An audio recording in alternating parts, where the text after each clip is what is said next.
How do I realize I made a mistake? Fixing things. Let's just see if it actually works. Yes, you do that, sir. I'm dependent on your eyes. Do you see a beautiful technical difficulties? Please stand by screen. Still waiting. Hey, there we go. Still waiting. Oh, there we go. Yeah, just up to fresh. There we go. Wonderful. Welcome back, everyone. At our chilling Dissected today. As we're going to talk about Stage 3, the Shadow 3 Sonic movie free trailer. Jeez, my brain is a bit off today. I'm sorry. I'm ready for a vacation. So, you say what we're going to talk about today. Oh, do I have to? Yes. I mean, you don't have to, but like... Oh, okay, we will be so very disappointed in you. So what is happening today on this stream? Well, I'm glad you asked that random person who didn't say a single word. We are going to be talking about the games from Sage 2024, which are mostly who was being played by Roger, Salah, Luke, Melty, and not me. You know you didn't But play also- anything? How dare you, sir? Oh, well, I was too busy making that thumbnail. I mean, you got to appreciate the thumbnail. We fair certainly enough. should. We certainly Yes. should. It's very well made. Yeah. Thank you very much. And of course, after talking about Sage, we will be having our little discussion about the Sonic 3 trailer. Because with us coming up with like theories or what we've noticed from it all and such. And then we finish off with Elise, who apparently is not here at the moment, talking about the creative process to fan works, aka her works. Probably just going to talk about her works, yeah. So, yeah, Yeah, it's a bit of a drop-in, drop-off stream, so I guess Elise is only going to jump in when it's relevant to her, and I'm sure some of you will jump off, and we're going to talk about that. That's fine. Anyway, Luke, you sent me a lot of pictures of the Emberley Museum. You wanted to talk about that? Yes, last Sunday, me and my parents went to the Amberley Working Museum. It was a chalk pit. It was a chalk pit that had like lots of little museums of like old stuff. Like one had old televisions and radios, and you can go on this little old-fashioned bus. And there was like this little exhibition of old-fashioned tractors. And what's famous about this location, as it's located in Sussex, that if you've seen the Bond film A View to a Kill with Roger Moore and Sir Christopher Walken, it was where they filmed the exterior mine scene. Oh, cool. And it's got a few props from the movie, including one of Zorin's mine carts that Roger Moore snuck in, and you can see the exterior mine that you don't get in. But also, Hopefully not too many corpses of all those poor bad guys. no, but also had a little video about the filming of that day, and had a lovely shot of Grace Jones' model being blown up, and also it's got like an exhibition of like a history of BT phones. So it's like phones and communications throughout the ages, and it had a display of like mobile phones from the 2000s. So that pretty makes me feel a bit old, really. Mm-hmm. But what's interesting in one place, it's that it's got one of Sir Clive Sinclair's C5 transports. So if you don't know who Sir Clive Sinclair is, he made a lot of ZX consoles back in the 80s, including the ZX Spectrum. And so he tried to go into other inventions, and he tried to make this really weird motorcycle thingy called the Sinclair C5, which sadly didn't go very far. It was a flop. So if you thought Elon Musk's car was ridiculous, this was even more ridiculous back in its day, because it probably didn't work very well. But if you also want to learn about Sir Clive Sinclair, you can search online for the Ballad of Sir Clive Sinclair, which is pretty funny. It's not real. Didn't exactly talk about the history of Sinclair. It's just a very silly song about him.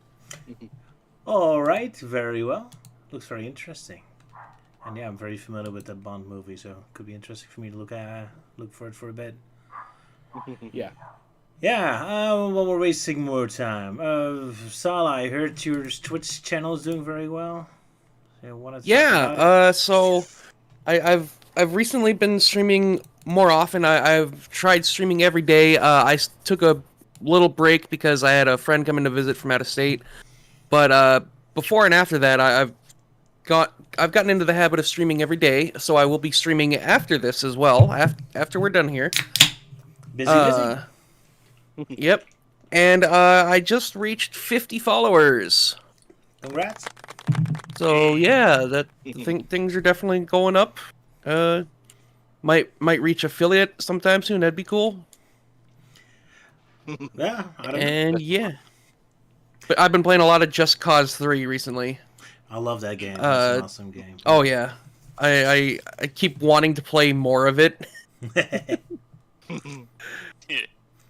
It's just like every time I have to stop the stream, I'm just like, but can't I keep playing? Anna, I heard you were marrying with my wife in Stardew Valley.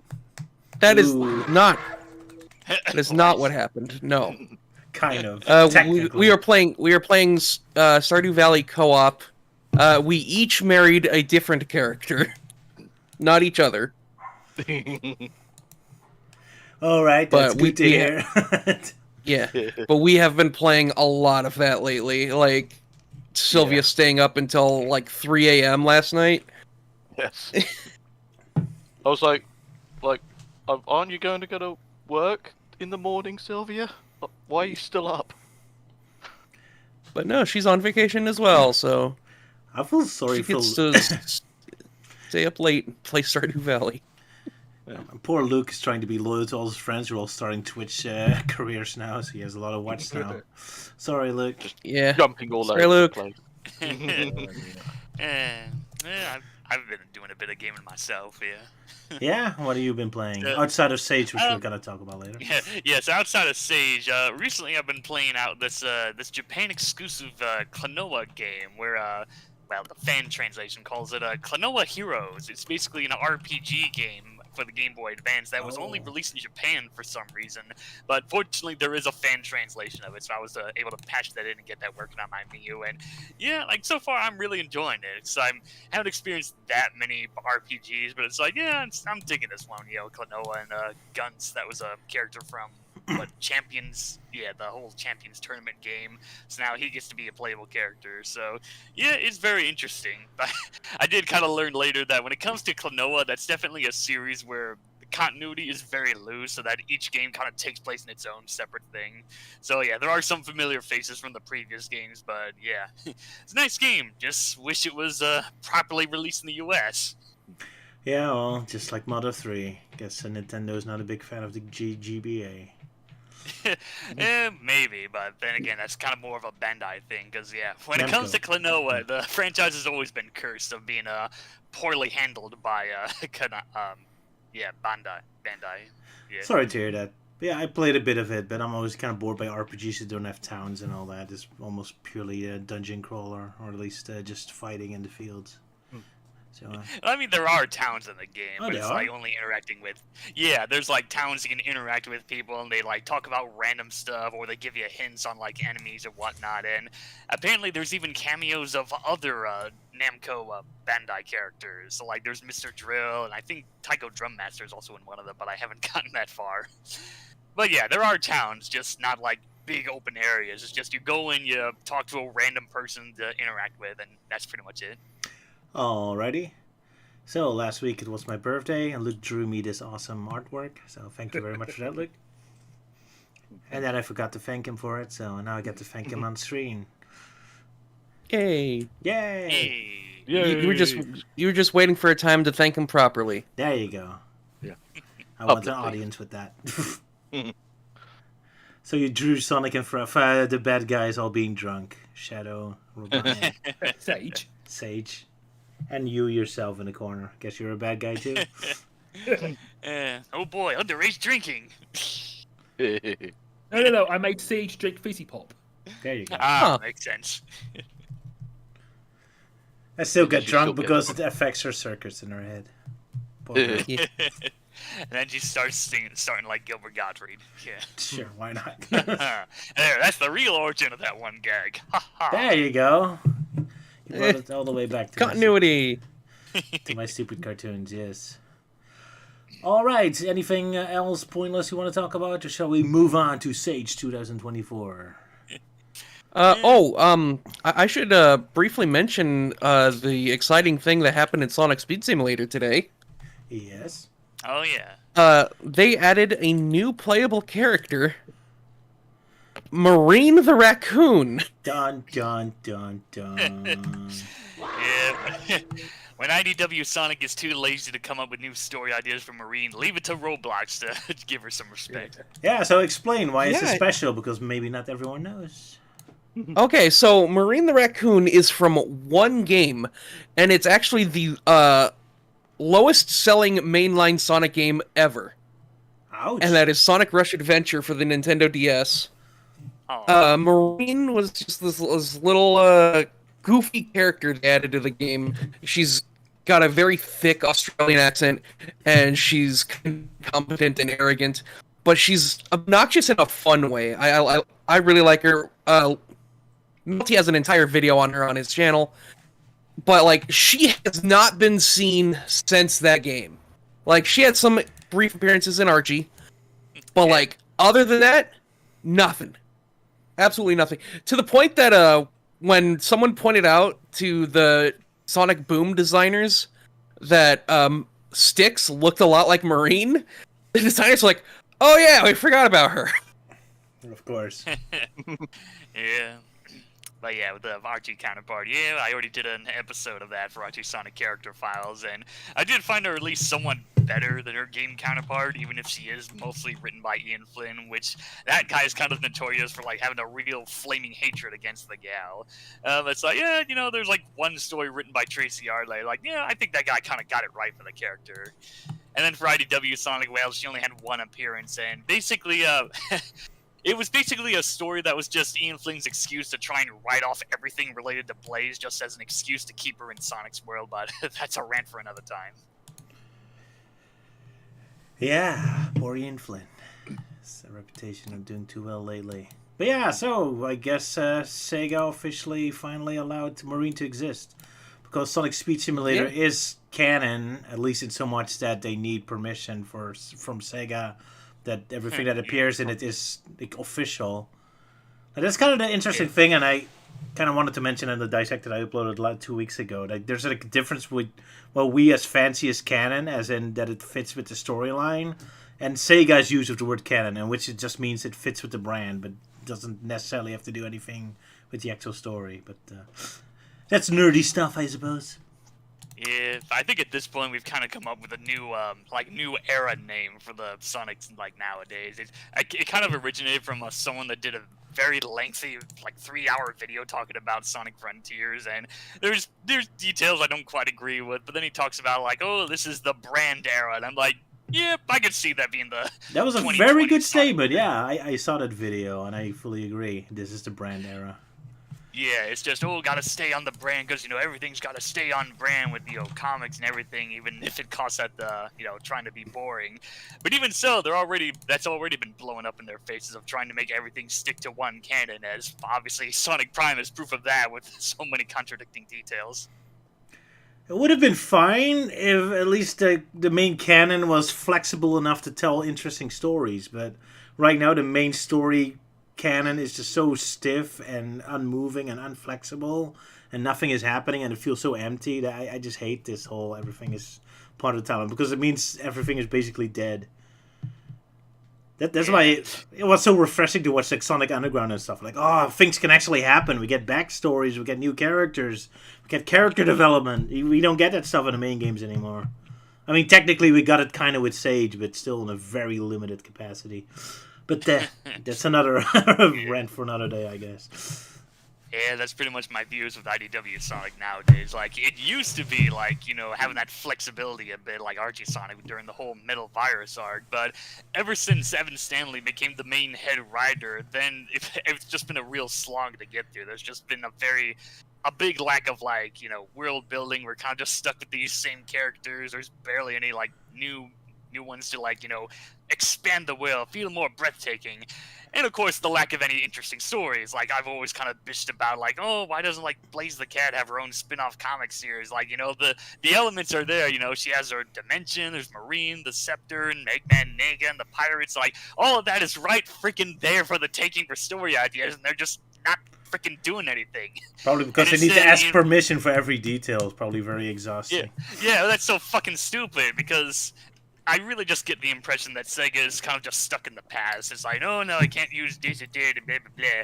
And yeah, then as I mentioned before, Ian Flynn's attempts to try and streamline Blaze kind of went too far in the other direction, where the story that Marine was featured in was basically just a lazy way of, like, writing off everything. Get rid of Marine, get rid of the pirates being lazily killed off screen, and say, like, oh, she's going to Sonic's world to go on, quote-unquote, vacation. Yeah.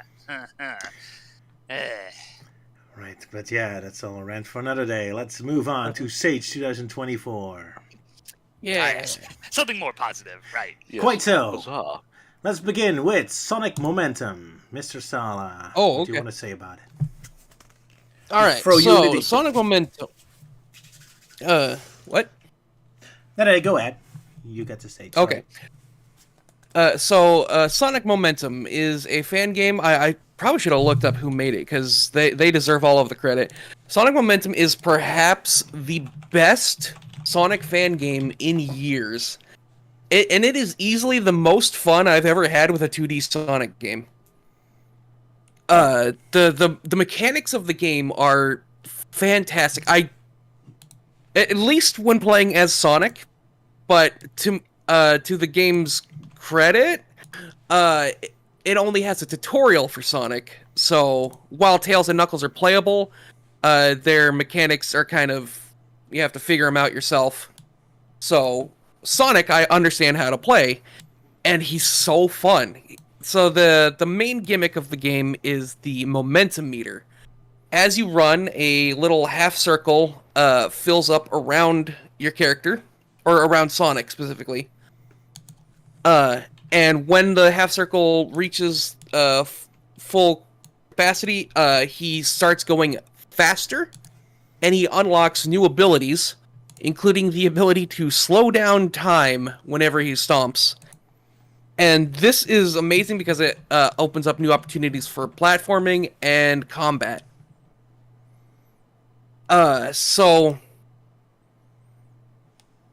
Sonic has like several unique moves in this game. He can like so first off, the spin dash button and the boost button are the same button.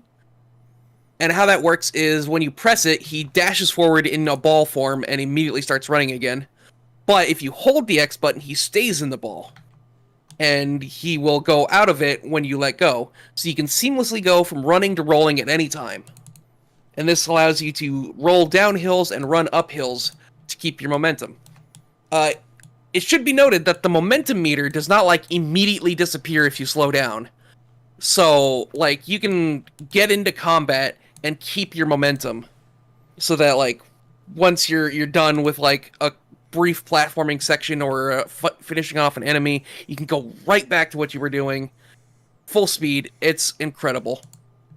Thank you, Roger. Mr. Bain is the creator of this game. That is incredible. The other characters are interesting. Again, I wish there was a dedicated tutorial for them. Tails is pretty basic in terms of combat. He's got these little choo-choos from Sonic Battle, and they can like send out like zaps and energy shots and stuff.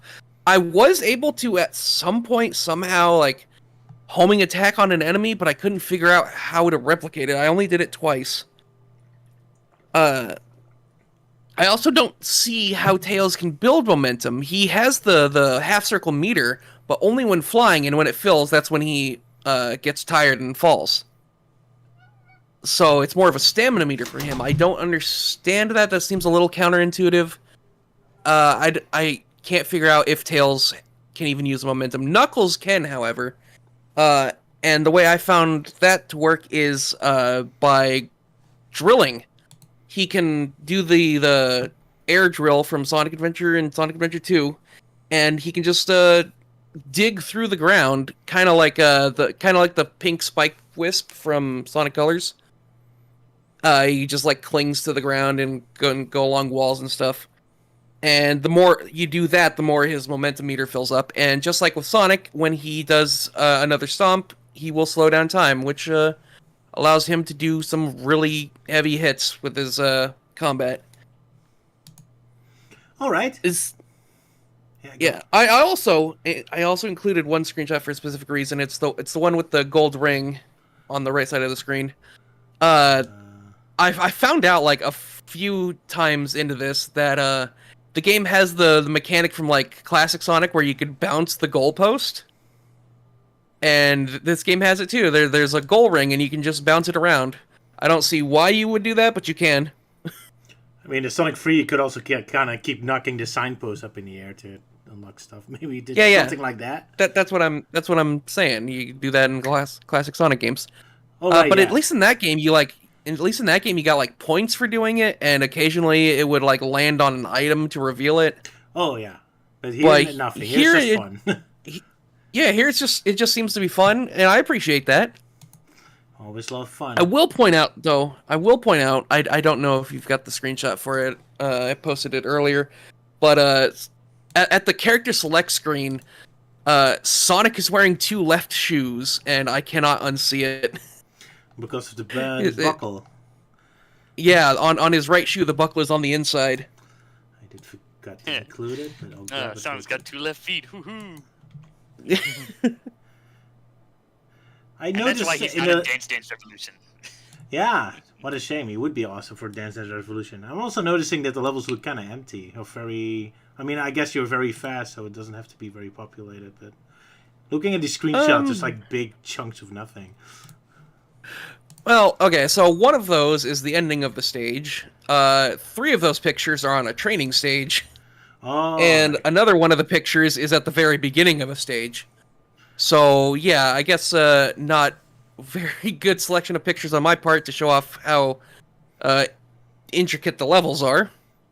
Fair enough, that's just something I didn't play this game, so I don't know. But, Yeah. Just an observation I made. All right. But yeah, Sonic with 2 left feet. I mean, I guess it's easier to animate, I suppose. You don't. Oh no, no, it shouldn't matter. Actually, they make it harder to animate. Then I have no idea why they did that. Yep. I don't. I guess Sonic just wanted to change his look and then change one buckle. One buckle. Yep. So one thing I did notice when watching this game in super slow motion is that the sprites use squash and stretch to really like emphasize how like fast things are going. Yeah. Oh, I even forgot to mention one of Sonic's moves. He has this move where like, so he can do a double jump, or he can do this thing where he like charges up mid-air, and you can like gain height with it and then dash left or right. Okay. And that's a good way to like gain some height and keep momentum. Alrighty. But yeah, I highly recommend this game. It is a lot of fun. I've only played a few of the stages so far. There's way more stages than I was expecting there to be. Again, I would like to see a dedicated tutorial for Tails and Knuckles. They are just forced to play Sonic's tutorial level, and it's clearly not made for them. They can do it. They made sure that you can still do the tutorial stage as Tails and Knuckles, but yeah, it's definitely harder for them. Fair enough. I recommend this game. Everyone play it. Everyone, go play it. Follow the creator on Twitter.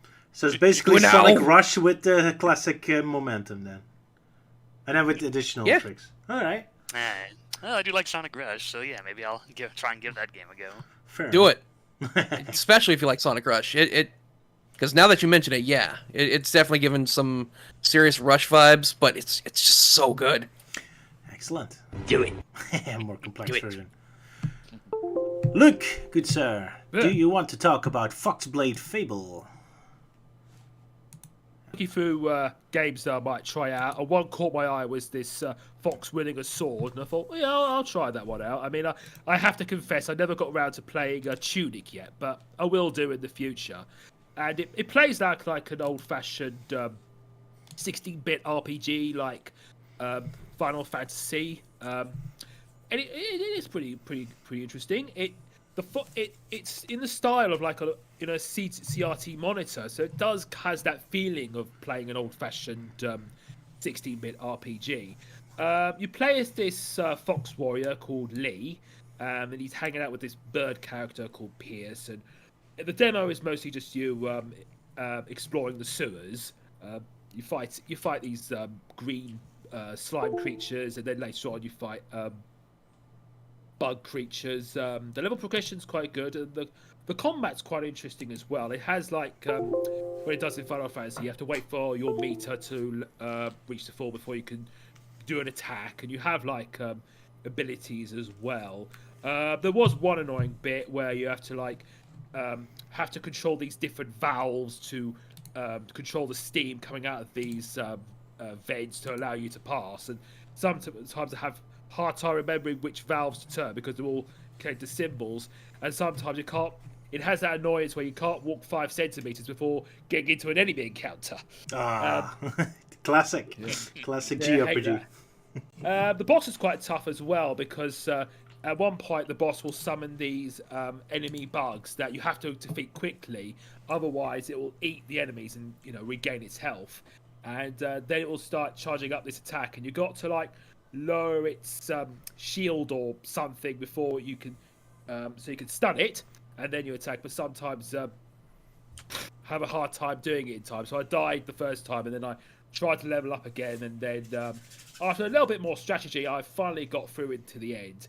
And then there are points where you have Lee and Pierce exchange conversations, and sometimes you see Lee having a goofy grin or getting shocked about something, and I thought that was quite interesting. And yeah, I suppose I am interested in seeing more about this world, because it seems to imply it has like a fantasy mixed with steampunk, and yeah, and also the titles, the promo screen does indicate a third female character that I like to learn about. So yeah, I might take an interest in this game because I like these sort of like old-fashioned RPGs. Of course. Alrighty, good to know. Luke approved. Yeah, it does look interesting. Which, funny enough, the Fox dude, it kind of makes me think he's like an older version of the main character from Kingsley's Adventure. It does. Yeah. Yeah, Like you both wear a blue shirt and all that. Yeah. Yeah, with the hair, Lee does kind of make me think of an old Fox OC character I did a long time ago, who is supposed to be an ancestor of Luke the Fox back when he was like a badass warrior called Lucarian the Fearless, who was like the previous wielder of the magic sword and fought the evil dragon men. Cool. Yeah, Lucario the Fearless. Now, it just makes me wonder, was that name came up before or after Lucario became a thing? I don't know. I was trying to think of more of like an ancient version of Luke, like something that you would sound a bit fantasy, sounds something like Middle Earth. So so I came up with that. And hence why I drew your character all dressed up as that character. Yeah, I have been thinking that if I ever brought back Luke the Fox as a warrior, I was thinking something similar like that, like something similar to what Link wears in Breath of the Wild, but with a more modernized look. Perhaps have a cape that's all black with a few shin guards and that. Yeah. Right. Have to be honest, I did kind of miss drawing Luke as like a badass sort of warrior, as opposed to his like now sophisticated dissected member. Sorry for ruining it. I did draw myself as what I would like now, like some years back. I had like a scar over my eye. I had like a long trench coat. I don't know what happened to that image. It's probably lurking on the internet somewhere. Hey, but current Luke the Fox is like a Victorian gentleman. They can still be like badasses. Maybe he goes on some sort of adventure somewhere. Yeah, like Victorian Luke would have like a cane and he pulls it up to make it forward. He can still attack Count Dracula's castle, be a Van Helsing or a Van Helsing, I should maybe say. Yeah. Taking on Spring Hill Jack. Jack the Him going all Ripper. Simon Belmont on it. Yeah. Anyway, Melty, your turn. You wanted to talk about Sonic Dungeons. I understood. Yeah, I'll start it with this one, but first I'll give a few quick honorable mentions to a few other games that I played that I didn't really have much to say. So it's was it Team Sleigh Bells? Like, well, that was pretty much the same as the previous demo I played, just a few more extra characters, and I think there's a co-op mode, which is useless to me because I don't do co-op. Transylvania 2024. It's like, yeah, that's an added like bubblegum factory level, so hey, nice new content. And Metal Crash. It's well, the description says it's Crash Bandicoot in a gameplay stylized of the Metal Slug series. So yeah, if you ever wanted to play a Crash Bandicoot game where he's always wielding a gun, then there you go. Sorry, you Alright, have so screenshots for that. Yeah. No, that's fine. I just wanted to quickly mention those. All right. Right. So the main games I wanted to mainly focus on is like the first one, as Roger mentioned, Sonic Dungeons. So this is more of a first-person kind of type of game, but surprisingly, it's actually based on the Archie Sonic comics, which, of course, knowing me, I'm all over that shit. Which, yeah, I know last year they did. Someone made an Archie Sonic fan game, but that was more of a turn card-based game, and that's not quite my cup of tea. But like this one, like, yeah, I can get behind it. So yeah, so in this game, surprisingly, it's based off of the Return to Angel Island story arc, where long story short, the Dingo Army have decided to join forces with Dr. Robotnik to rid themselves of their long-standing prejudice against the Echidna clan. So Echidnaopolis is now destroyed. They've pretty much wiped out a good chunk of the population. So now Sonic and the crew have to try and help what's left of the Echidnas from mass genocide. So yeah, it's one of the more darker stories from Archie Sonic, despite John Gray doing the artwork. So yeah, it's a fun game. Like so far, it's just a prototype where you just run around in the hub world, and there's a boss fight against Hunter, one of the more unoriginal characters from Archie Sonic. And then once you beat him, then you get inside the big building, fighting off a bunch of other Dingo soldiers. So yeah, it's yeah, and then of course you're not just playing as Sonic going around doing his spin dash. You also get to recruit other members. So of course you have like the Freedom Fighters, you got Amy and Tails with their own special abilities. Like you have Sally with Nicole, she's more of the slow member, but she does have a little more punch by having using Nicole to shoot like electric beams out of her handheld. And then there's Antoine, being the swordsman, getting up close to enemies and hitting them with their swords. But yeah, then of course, yeah, characters from the comics, like got Constable Remington, he's doing there. Yeah, there are a few oddities, like of course something that only an Archie Sonic fanboy like me would know. So yeah, there's only like two things that kind of stood out to me. It's like one, the Freedom Fighters are involved, which is interesting because in the original story, it was just Sonic and the Chaotix. And then there's also the presence of the Egg SWAT robots, which, yes, they are from Archie Sonic, but those didn't happen until, like, much later in the series. But yeah, it's interesting, but there are a few gripes I have with it. Like, there's, like, each character has a special ability to, like, hit things and whatnot. And with, like, Bunny and Sally, that kind of makes sense because, they have ammo with Nicole shooting electricity and Bunny using her blaster cannon. But then you have Tails, Amy, and Antoine, who are more the melee fighters, and their power-ups are pretty limited. So, like, once they use, like, 10 hits or so, then they're pretty much worthless. They can't really attack. So far, it's only Sonic that has the infinite amount of abilities. So, yeah, but not really a fan of that. I kind of feel like with, Antoine using his sword, that would be, like, an infinite ammo kind of thing. He'd only use it for, like, a big special attack, like doing a tornado spin or whatnot. But yeah, so far I'm liking it so far. There's definitely some things that could be ironed out here and there. But yeah, it's nice to see an Archie Sonic story being brought to life in this fan game. Yeah, it's kind of a shame they don't really use the spin-offs too often with these fan games. Always based on the main games. Although there's one other that was present, but that's for later, I suppose. A fan game I wanted to talk about, Freedom Planet Xiangmu Architect, which is some sort of like level editor for Freedom Planet, the first one.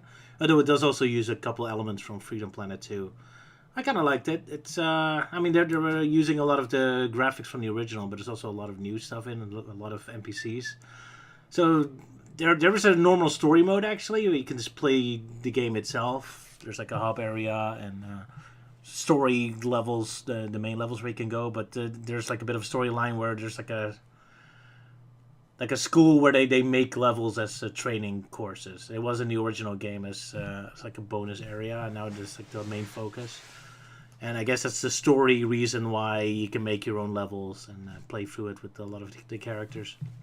I haven't actually tried the level editing itself yet because I didn't have much time, but I played through the story mode a bit. It's very chaotic. The story doesn't really do a good job guiding you where to go, but the levels are nice. It's definitely a step down from the original Freedom Planet. Like, I praise the original game because it was very good and giving each level like a very clear identity of what's going on. Where here the levels feel a lot more general. Like, every single level has like an underwater stage, which kind of robs, like when you get a beach level, of its own unique personality. It shows up every level, but generally it's nice to play.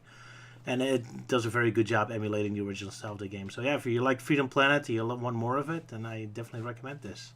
Like I said, it's a bit of a combination between the first and the second one. So there you go. Oh, Elise has arrived. Welcome, Elise. Hello. Hey. We're still talking Hello. about Sonic Sage, so we're going to be here for a while. Yeah, go ahead. Yeah, go ahead. Just wanted to let you know I was here. Alrighty. Well, that was all I wanted to say about Freedom Planet. So let's move on to the next one. Sala, you wanted to talk about Sonic Battle Rush. Yeah. Don't have too much to say about this because, like, it's pretty straightforward. It is a fighting game. I believe I've talked about it in a previous Sage.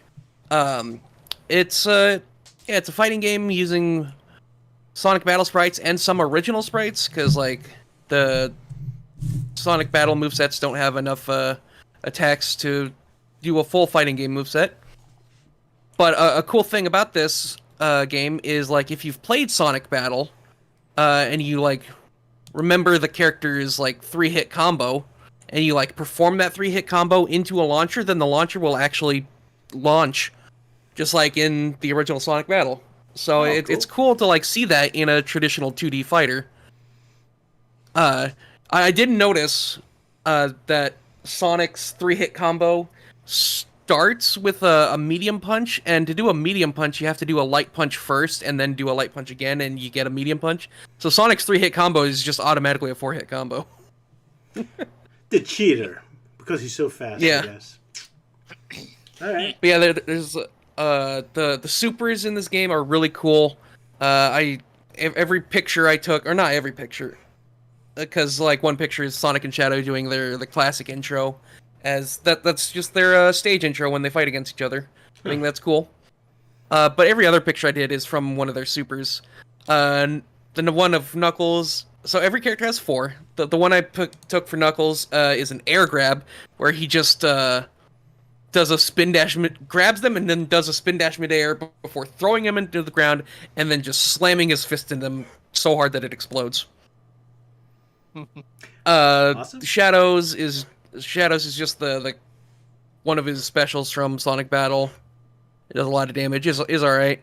It's the one that looked most visually appealing in screenshot form. But he's got one where he jumps off of the wall diagonally down, and if he lands on the opponent, he does the Sonic surfboard thing from Sonic Prime. Oh, cool. Yeah. A recent reference. That's unique. Yeah.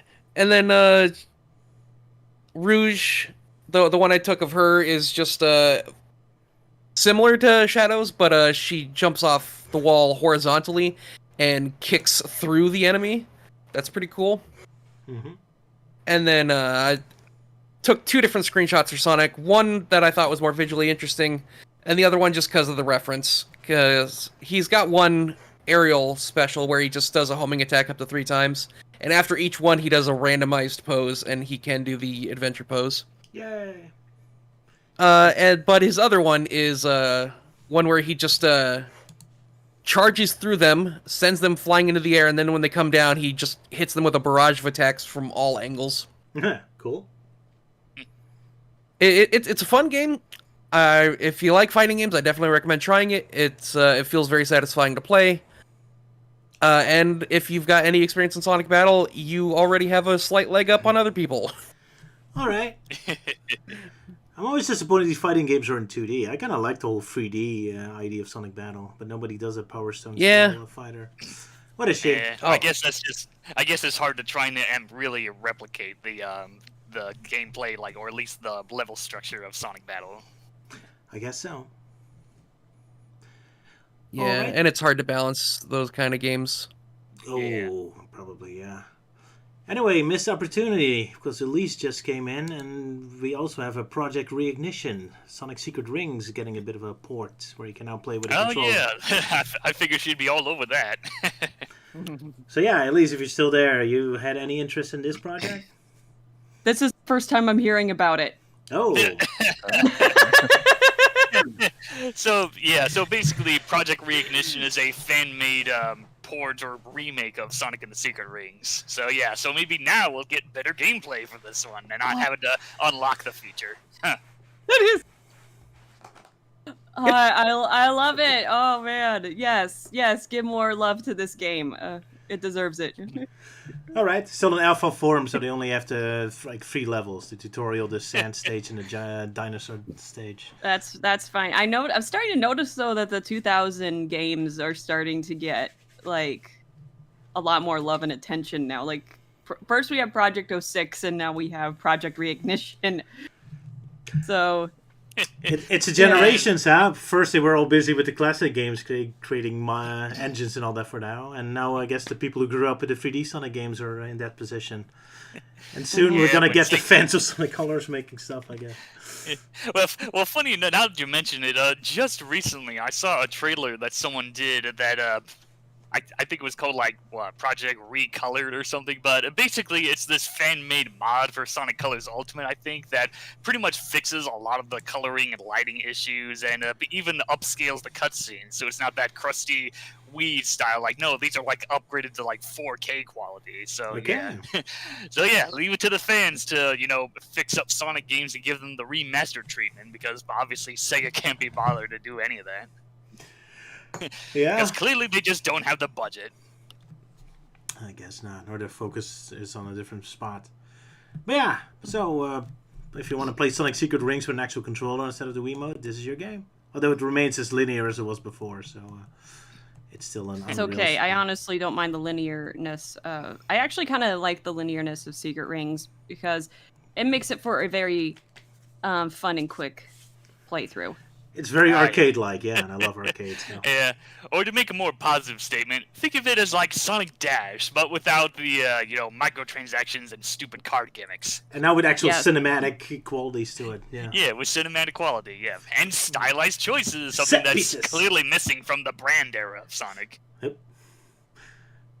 So yeah, it got Elise's seal of approval, even if she hadn't played it yet. Yeah, seal of approval. Whee! Hold on, we need the proper sound effect. So it's yeah, there it is. Yeah, her seal of approval.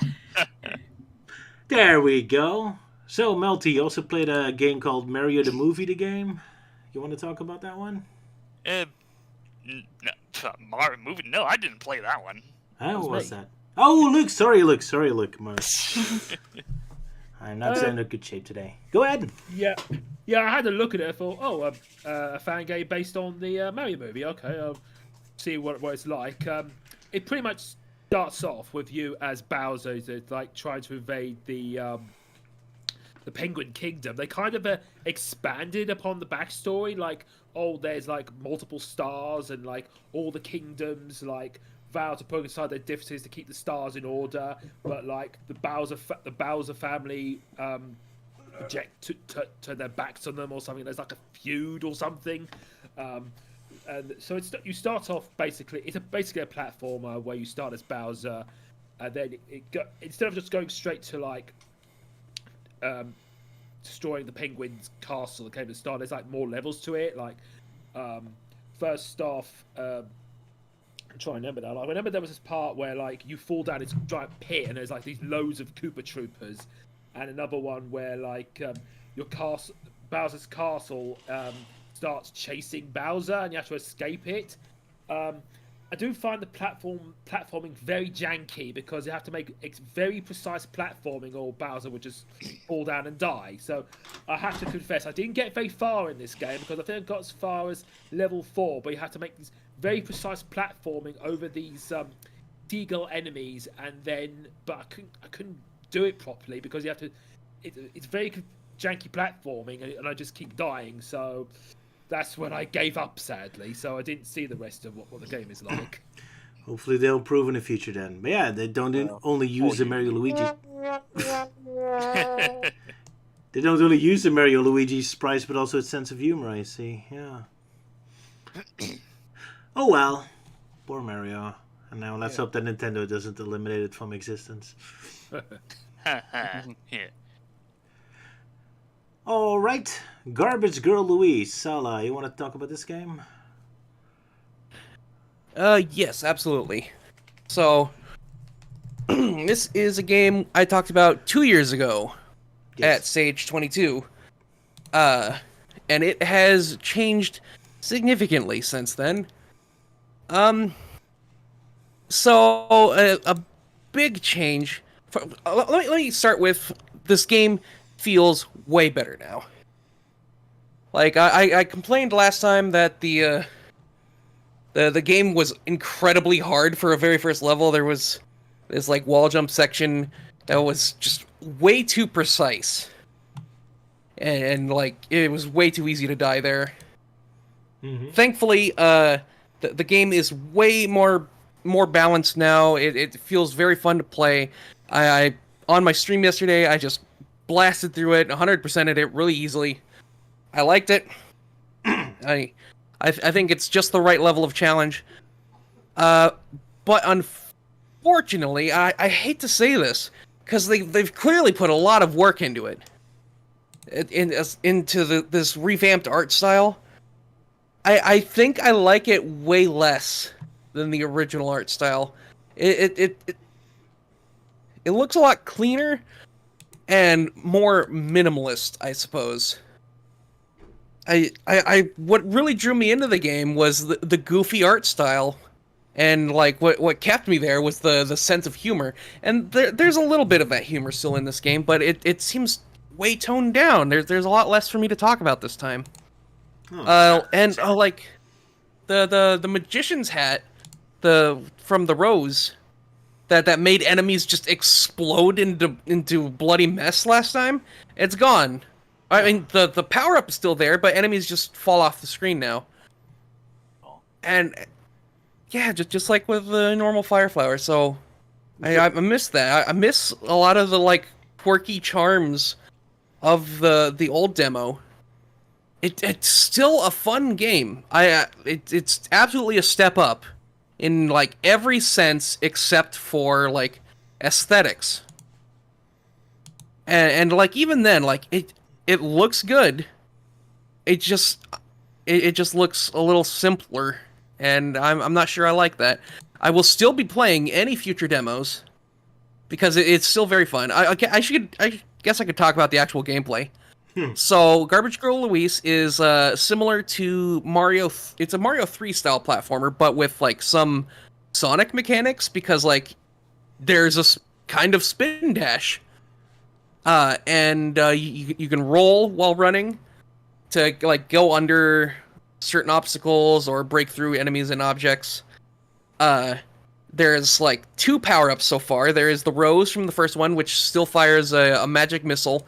Except now, the magic missile will actually bounce back when it hits an enemy or object, and you can knock it back like a tennis racket. So you can just keep sending it back and forth.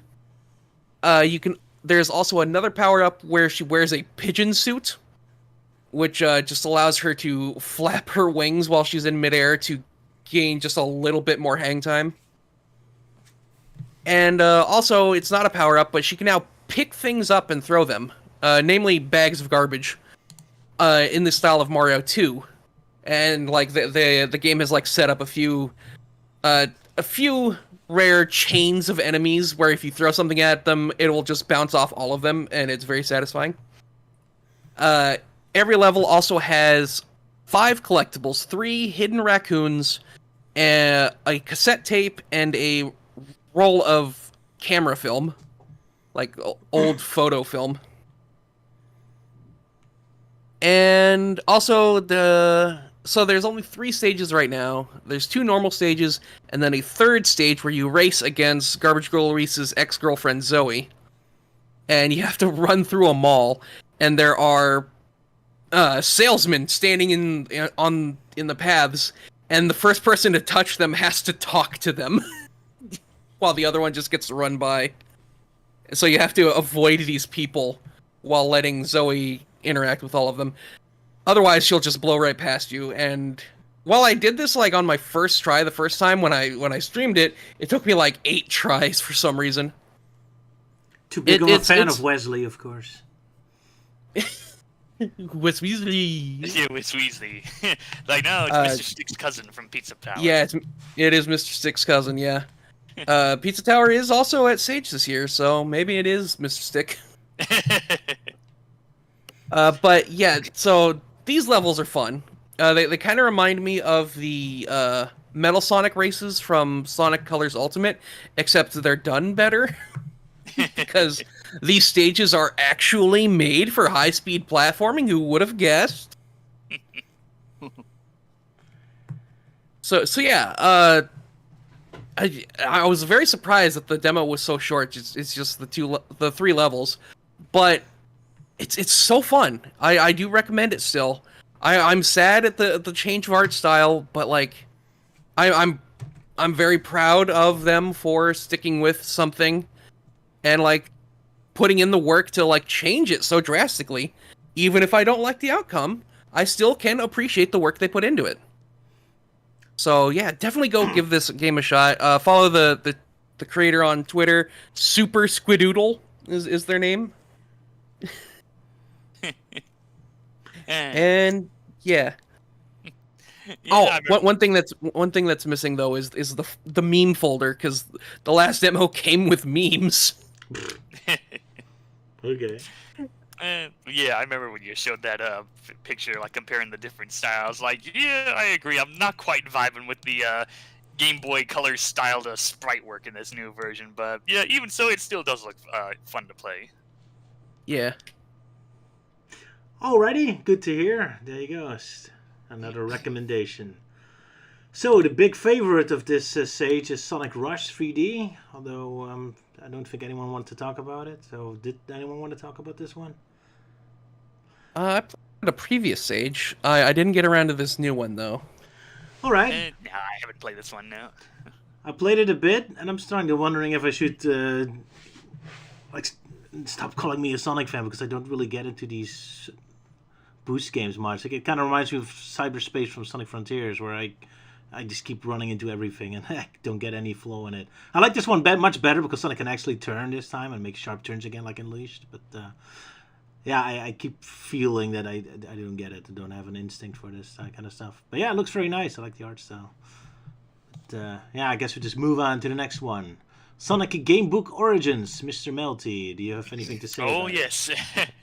Yeah, now this one really caught me by surprise. So yeah, Gamebook Origins. It's so for quick context, over in Euan's country in Europe and all that, they did a series of Sonic-themed game books where it's like very interactive, where it has a story. You have to read the pages, and then you're given a choice of how to continue the story. Like, oh, you have to go to this page if you want to do option A, or go to this page to do option B. And then there's like dice mechanics and others, and doing a lot of like math equations on like, oh, skill and ability. So it does kind of seem pretty complicated, especially when I saw a game apologist trying to do a video about it.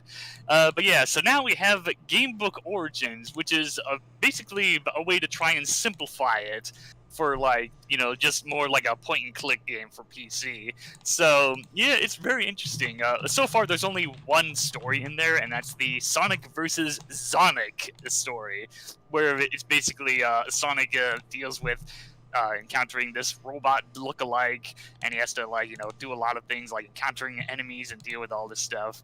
So yeah, so like you read through the stories. I assume that's all like pretty much retyped from the original books.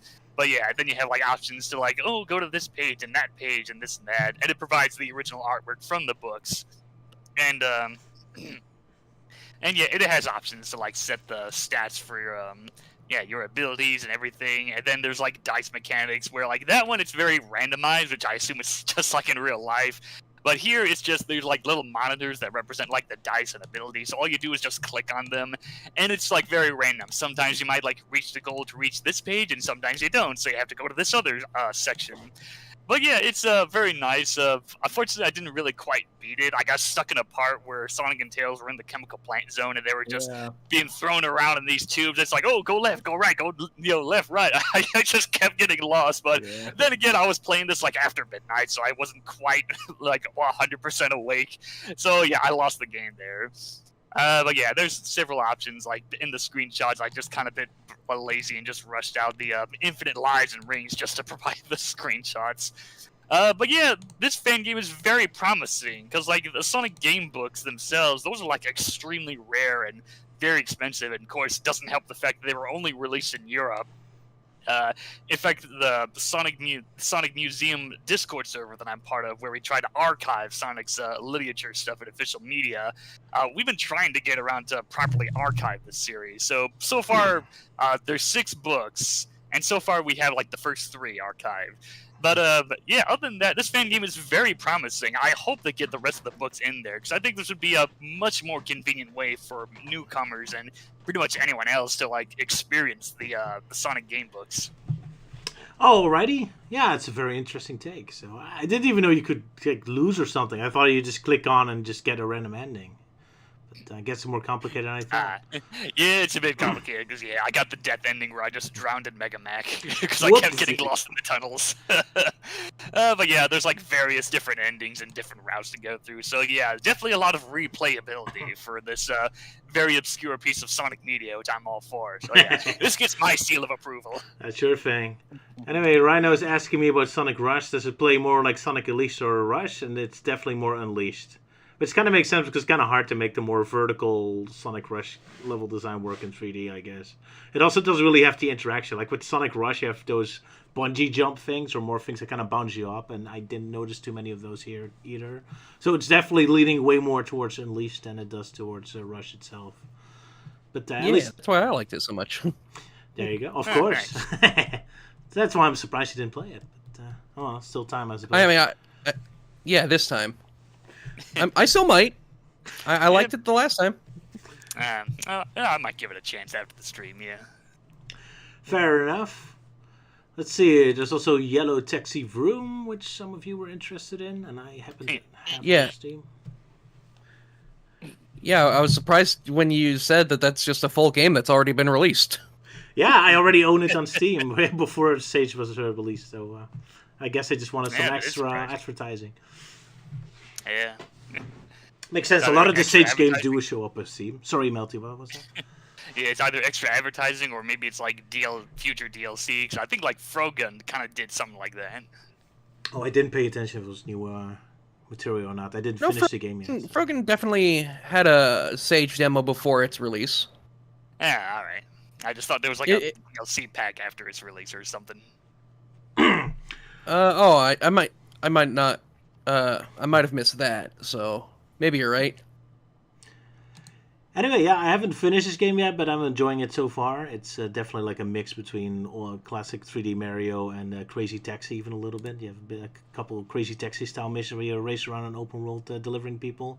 Very humorous and fun art style. It's a little too surreal for my taste a little bit, because I think the humor would work way better if it was a little more punctuated against a more realistic world, but it's a lot of fun. I'm kind of missing a jumping button. I mean, I know the game isn't designed for that. It's all about the driving mechanics, of course, but man, a lot of these level designs, all my instincts call like, I want to jump, but you can't jump.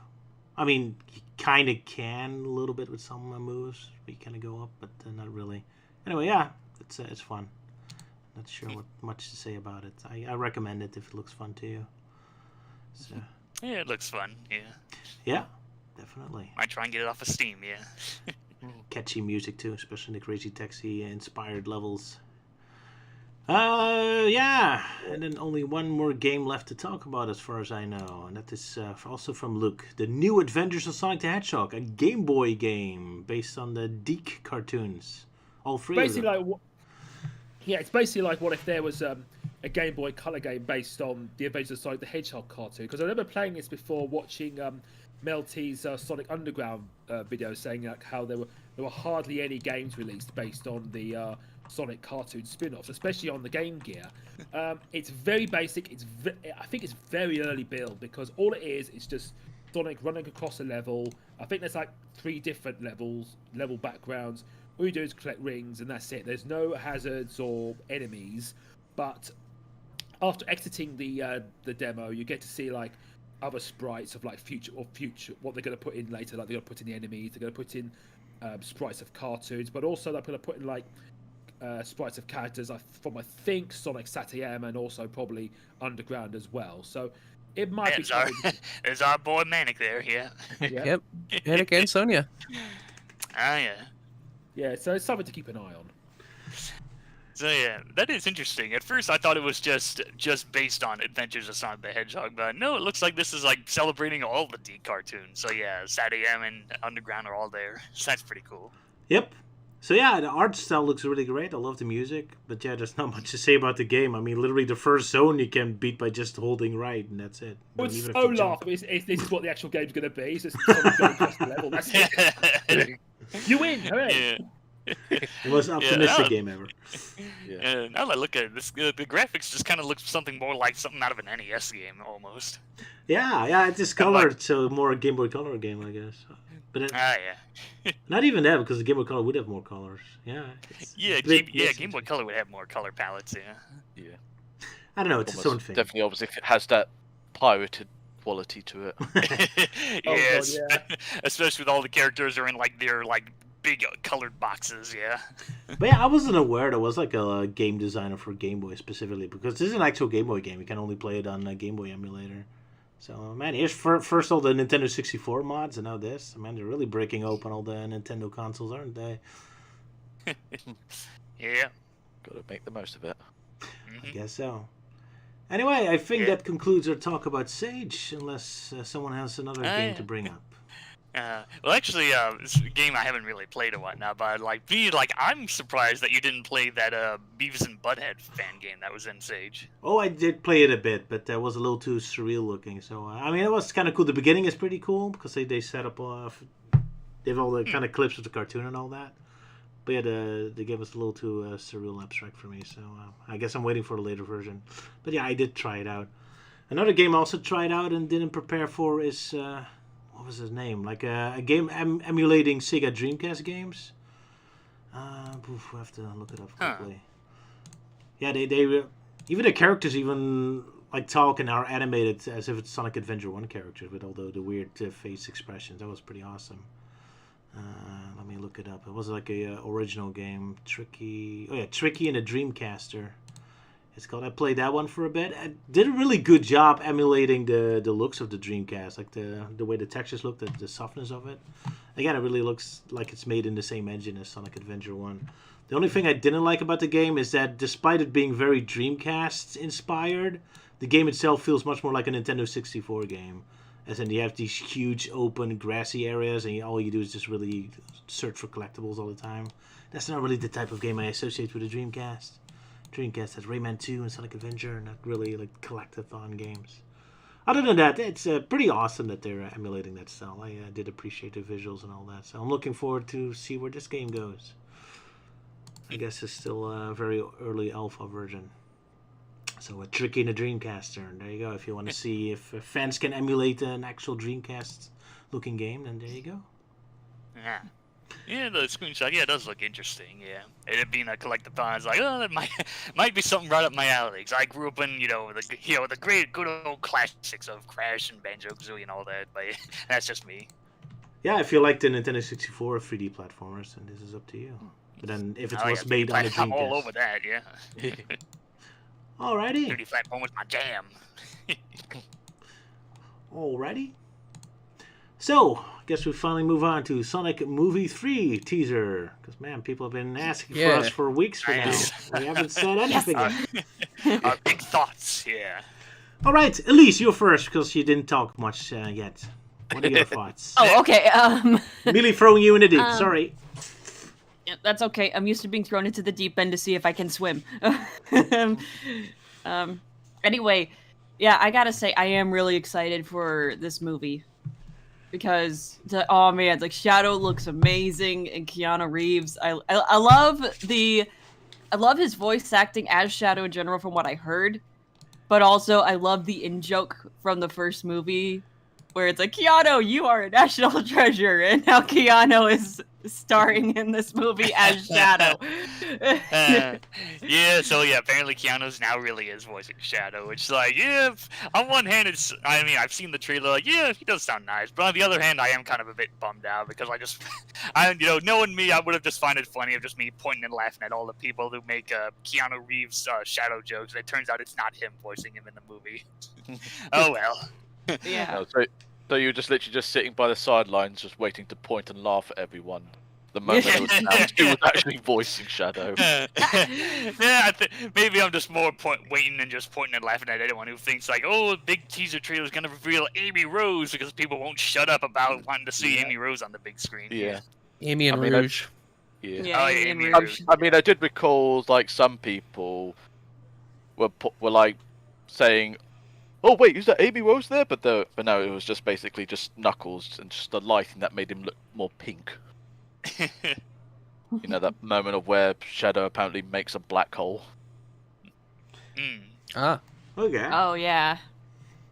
Yeah, I know what scene you're talking about.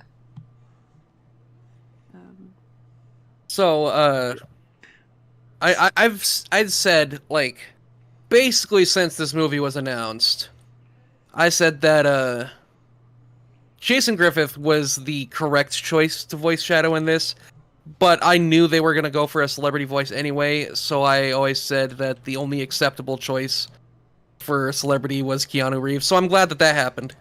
Mm-hmm. I think he's doing a fantastic job so far. I loved his line when Sonic, Tails, and Knuckles first encounter him.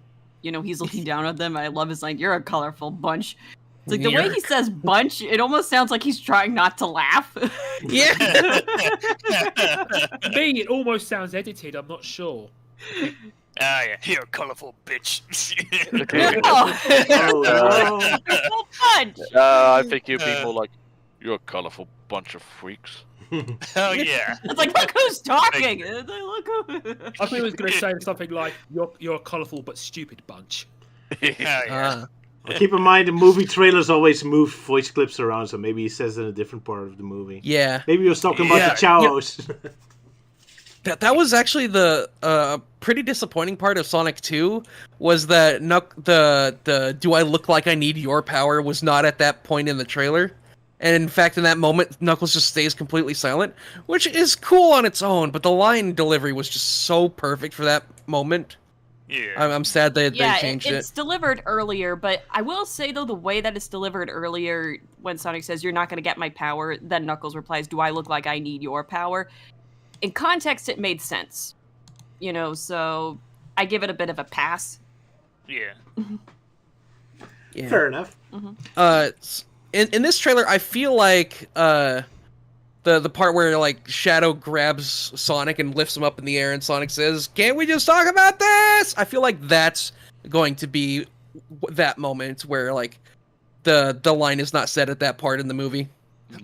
Yeah. Which I would be okay with. Yeah, I mean, honestly. I'd be especially fine. considering the fact like Sonic just disappears for like a brief second, so it's not like, "Can we about this?" But yeah, like I so also far, think it's funny that Shadow just like sucker punches Tails, or I guess sucker kick technically. Yeah. Like, and I'm like, what did Tails do to you? yeah. Yeah. Kicking Tails, like, oh, is that a Sonic X reference? I love seeing all the people posting all of the pictures of every time Shadow has just fucking gone after Tails for no reason. 2000s all Sonic, Yeah, Sonic Actually, what if X. that's and more of a then, Sonic Boom reference? Because at least yeah. in Sonic X, Shadow had a reason. So, Yeah, fair. Whereas in Sonic Boom, not really. Yeah. Yeah. I mean, Why- then again, it always felt like Boomtails was always picked on with like his inventions, where it's like, oh, it doesn't work. It's like, ha, you suck, Tails. And then even when it works, they're like, fuck you, Tails. I Yeah. gotta say, I absolutely. This is a little off topic, but I absolutely love that video that Roger, you, and Luke made years ago about the stages of life through the Sonic series, and then you get to Sonic Boom, and it's like elderly people. Oh my gosh! But you were so right at the time. Now it only makes you wonder if that's what Roger and Luke are gonna look like in the next 20 years. Oh boy. Except without the clown nose, I hope. We have this joke about Sonic Boom where we're like, you know what? I wonder if this is actually like an imagination of the characters' heads where they're all just in a retirement home, and these all adventures are going on in their heads, which is why, you know, Tails is a bit more energetic and Styx is kind of out there, and then Shadow is just like Angry. Shadow doesn't age, so he's seen as this horrible rival because he's still able to go out and do stuff and they can't. Possibly. That makes sense, yeah. Yeah, it's like we just kind of have this running joke headcanon with that. Sure, let's go with that.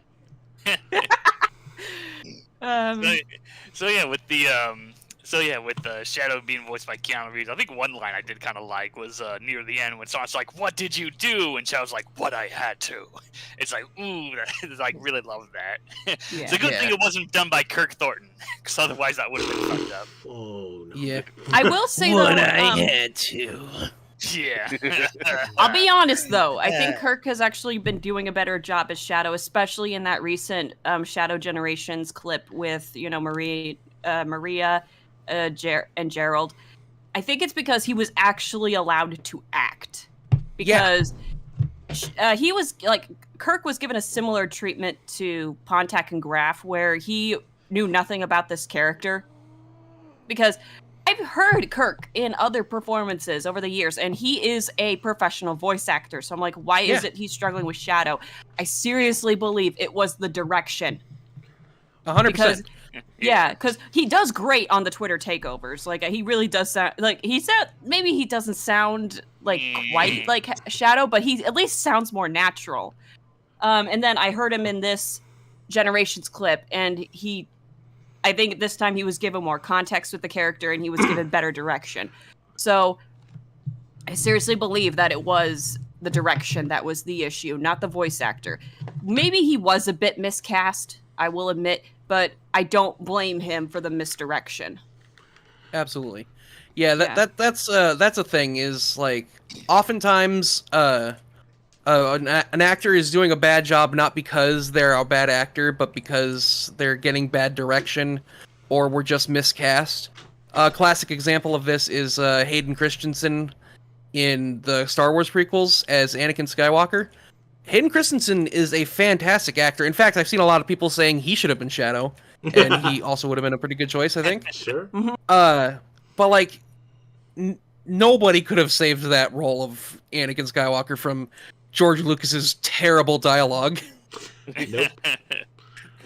That's apparently a big reason why the original trilogy is so much better received. It's because back in those days, the actors weren't like respecting George because he's just like some nobody director. So they're like, you know what, this dialogue sucks. I'm going to change this. But when they did Go ahead. okay. I was going to say that I did feel that Anakin was done a lot better in Ahsoka, meaning that Hayden can really act. Oh yeah. He did great in the Kenobi show as well. But like, yeah, that's just part of it. Is like, by the time the prequels came out, everyone loved Star Wars, so all these actors had like this respect for George Lucas, and they're like, "Oh, this dialogue's awful, but I don't want to say anything."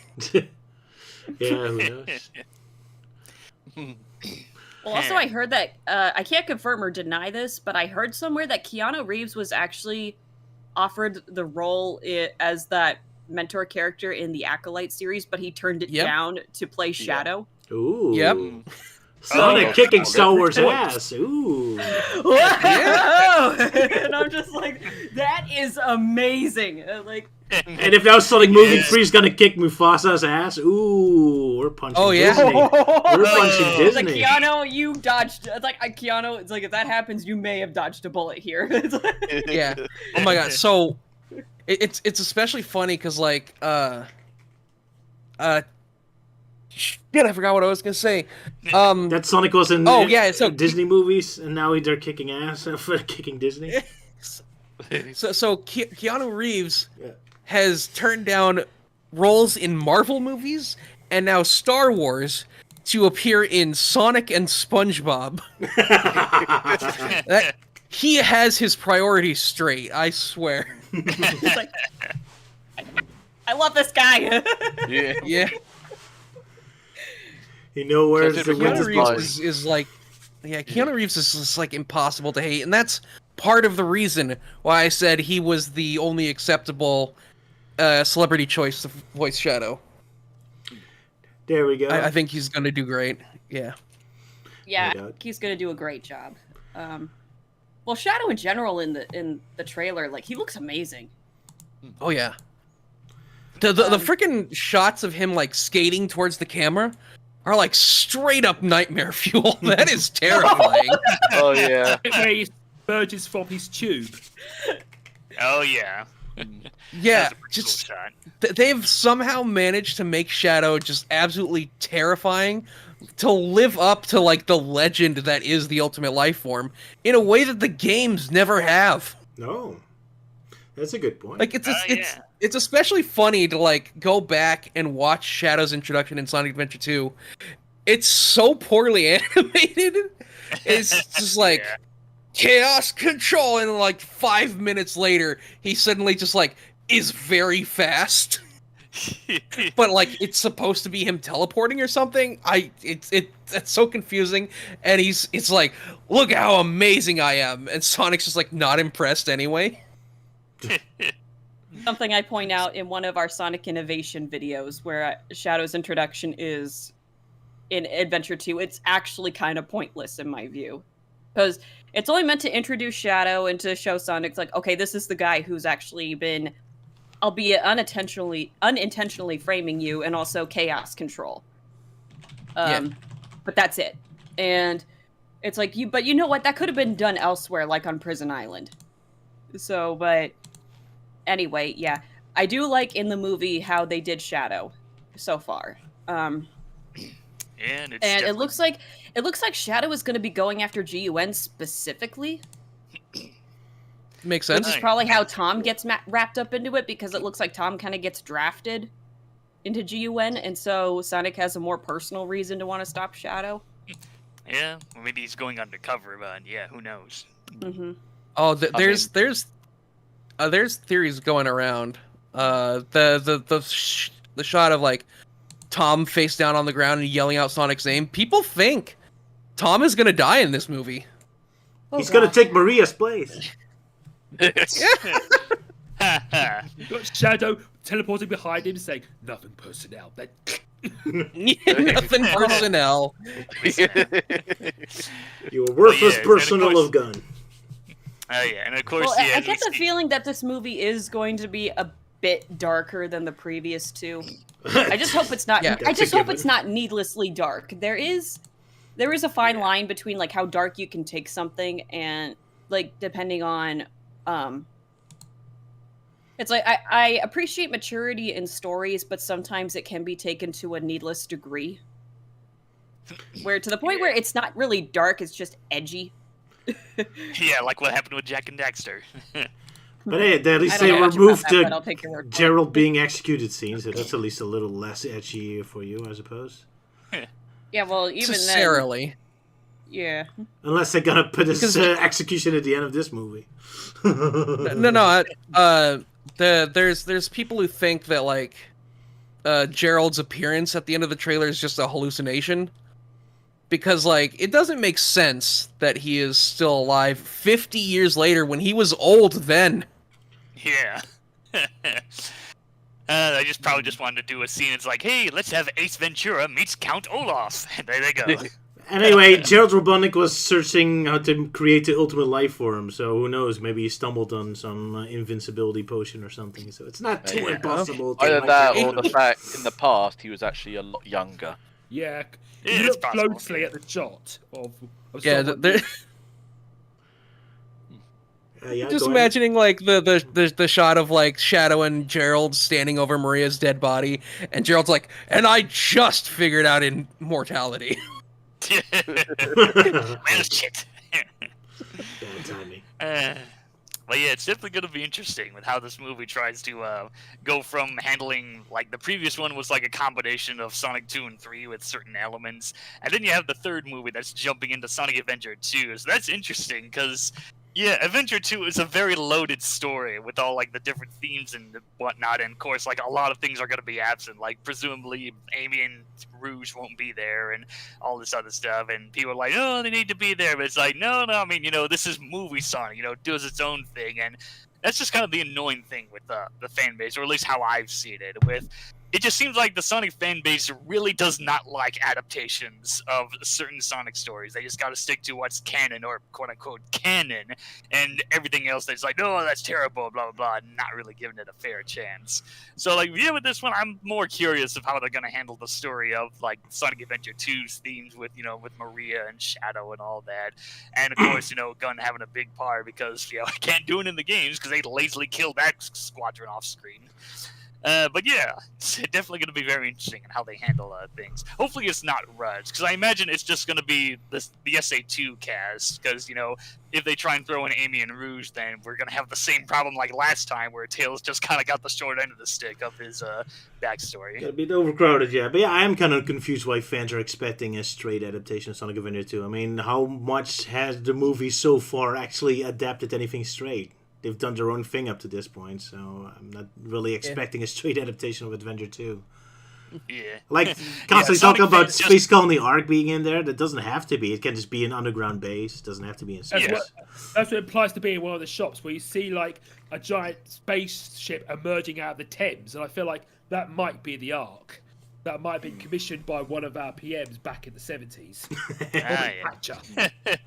But yeah, it just kind of feels like the Sonic fan base just really hate, I guess, different adaptations, or they just really despise like what if scenarios, I guess so. They And it all wants to see you Five Nights at Freddy's with the Chow Gardens. They look like creepy monsters. Five Nights at Chow Garden. A Chow Olive Garden. Someone made a joke to me. Yeah. I mean, it is the gun commander there. Yeah, gun Oh commander my there. gosh. Yeah. It is interesting to see, like, the Chow there. It's like, oh, yeah, they're, like, mascot characters, but still, it's nice to see, referencing something that Sega can't be bothered to bringing back. Yeah. I would love if you get to hear the Chow Garden music playing as they're sitting around. I hope so. I imagine. And there's a server coming dressed as a Chow saying, hi, welcome to Chow Garden, how may I take your order? I think it would be really weird, but I think it would be kind of cool if, like, the missiles are flying in and, the Chow Garden theme's playing, and then it, like, suddenly goes into this big, epic, like, orchestral remix of the Chow Garden. I don't know, I just think that would be cool. What, Speaking expect, of, like, a very grand music tune, like Like big grand music, like go all out, yeah. something orchestrated by John Williams. Yeah. Speaking of the soundtrack, I heard in the trailer a rendition of Live and Learn. Yep. Yes. Near the end. And I can't tell at the beginning if it's like a rendition, like a darker rendition of Green Hill or Dreams of an Absolution. It sounds like the latter, but I heard Green same Hill. tune. yeah. Yeah, Same melody. Really? Okay. very similar. Apparently unintentionally, according to Bentley Jones. Really? Huh. Yeah. Oh yeah. Yeah, the chorus to Dreams of an Absolution. And I might know of our future, but then you still control the past. Yeah, Well, then again, it's the Shadow's notes to Green theme- Hill. Yeah, well then again, Shadow's theme, Throw It All Away, has a similar, near the beginning where it's like, everybody tries to be straight, but things are still unchanged. It's like everybody tries to be straight, but things are still unchanged. And you'll notice actually that sounds a lot like Let the Speed Mend It from Sonic and the Secret Rings. Oh. And of So, course, I City guess- Escape and Endless Minds. I guess it's a theme. Yeah, it's like some songs overlap with each other. Speaking of Let the Speed Mend It, just off topic real quick, wouldn't that have been the perfect theme song for Sonic Generations? Yeah. I guess Maybe. so. Maybe. Yeah, Because the probably. point of the game is letting the speed mend it. Ah, yeah. Indeed. Anyways, back to the movie. So yeah, there's definitely a lot of fan theories going around. There's definitely, people thinking, oh, Amy's gonna show up, or the post credit scene will have Silver. Yeah. Or I think- Metal Sonic, I think- yeah. Yeah, I think the most common theory is like in the trailer, Sonic agrees to give Robotnik one of his quills, and people are thinking Robotnik is going to use that to build Metal Sonic. Yes. That's the most likely thing, yeah. Well, Yeah. or maybe, just maybe, it could be powering up the saucer. Ooh. That's also a possibility, yeah. Oh, yeah. A Sonic-powered Space Connie arc. There you go. Maybe Yeah. Sonic's quill is becoming the Bio-Lizard. Yeah. Who needs 7 Chaos Emeralds when you could just have one quill to power up the Eclipse Cannon? One Yeah. quill to rule them all. Yeah. Yeah. I think it would be interesting if he gets the quills from the other characters and then combines them into like this super battery. Ooh. Oh god. Oh, Oh, yeah. wow. Instead of 7 Gale's Emeralds, you have Hell, Sonic's like- quill, Tails' quill, Hair, Knuckles' Yeah. quill, Amy's Yeah. quill. Well, I mean, Tails Shadow doesn't really Quill. have a Tails doesn't have a specific like power outside of his smart mechanics. Doesn't matter, grab his I'd hair say he anyway. has the power. I would say he has the power of flight. Oh yeah, that's true. He still glows just like Sonic and Knuckles do when they use their powers. Huh. So he's got something. Yeah. Like I said, I think it's the power of flight that he's got. Oh yeah, it's power flight. Hopefully, it's not that whole chosen one bit from Archie Sonic. Oh god. Uh, Titan Tails! Oh, God, I Titan Tails. vaguely remember that. I vaguely. Yeah, it was a one and done gimmick that people made a whole big meme out of it. Yeah. Speaking of memes, Oh boy. one thing I'm concerned about is the shot of Maria's death. Looks like she was in an explosion, and people, myself included, will be very upset if Maria is not shot on screen.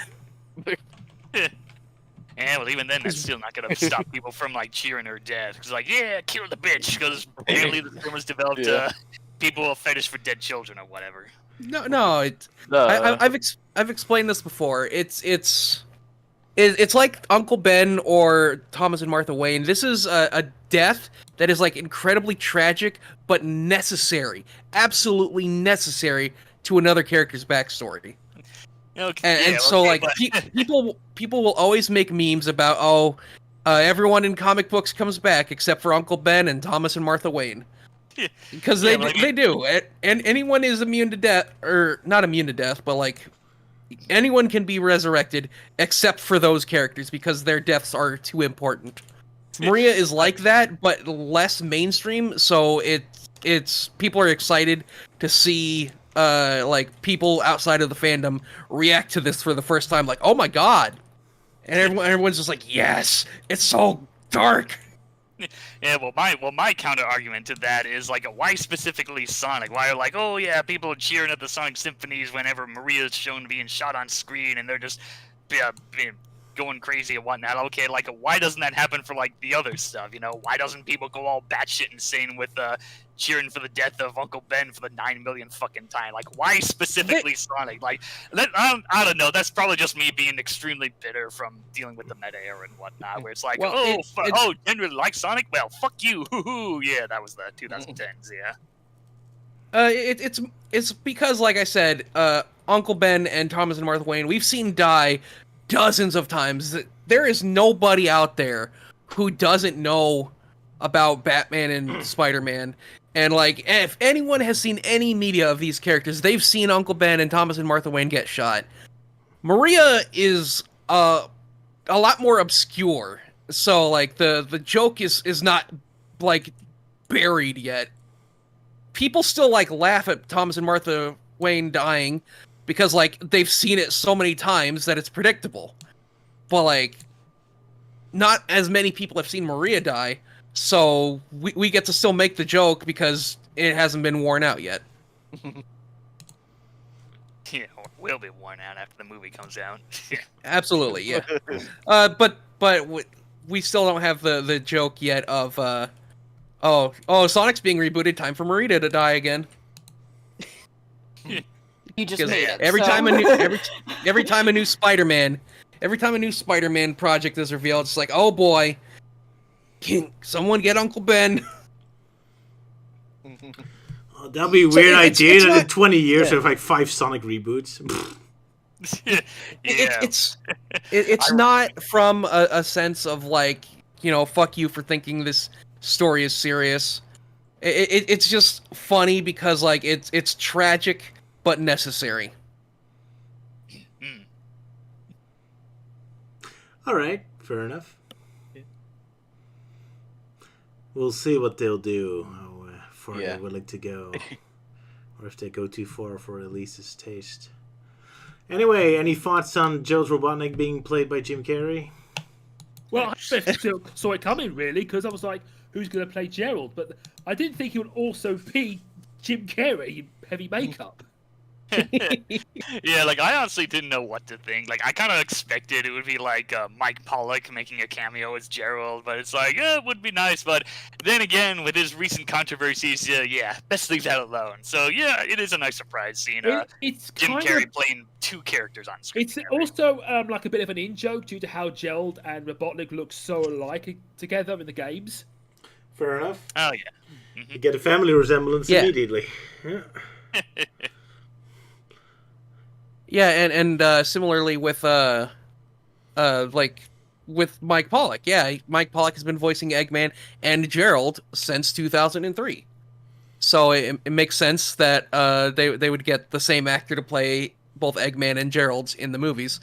And to that end, I'm fine with the presentation of Gerald because like he is way goofier than we come to expect from Gerald, who has always been very like toned down and serious character. But like here he gets to be just as goofy as Eggman, and I think that's fine because it's Jim Carrey. You gotta let Jim Carrey be Jim Carrey. To be fair, we only see Gerald at the end of his life when he's completely mad and about to be executed. So we don't know what he was like in his daily life. So Yeah. Well, then we also saw like archival footage from Shadow's game, like at the Yeah. real ending and other flashbacks. But all right, fair. Yeah, enough, back before he lost his mind. Yeah, he was. Yeah. He was a pretty straight-laced character. But yeah, I think this take on Gerald is going to be pretty funny. I'm excited and curious to see how they're dealing with like if it is going to be a hallucination or if he is actually just still alive.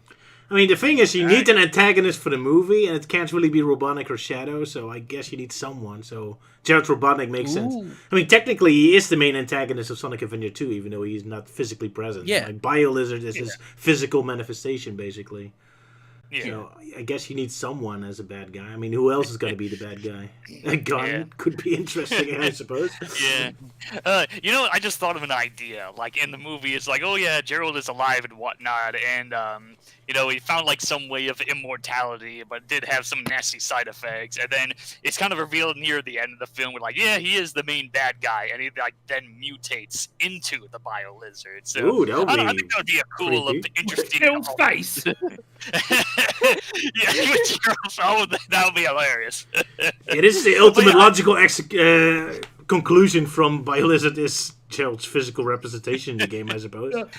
Yeah, I just think it'd be a cool, like, alternative idea, in the game, it's like, yeah, Gerald's the main villain, but BioLizard was, like, kind of carrying on his spirit, Even but then you have better, he turns into resembling the bad guy from Resident Evil 2.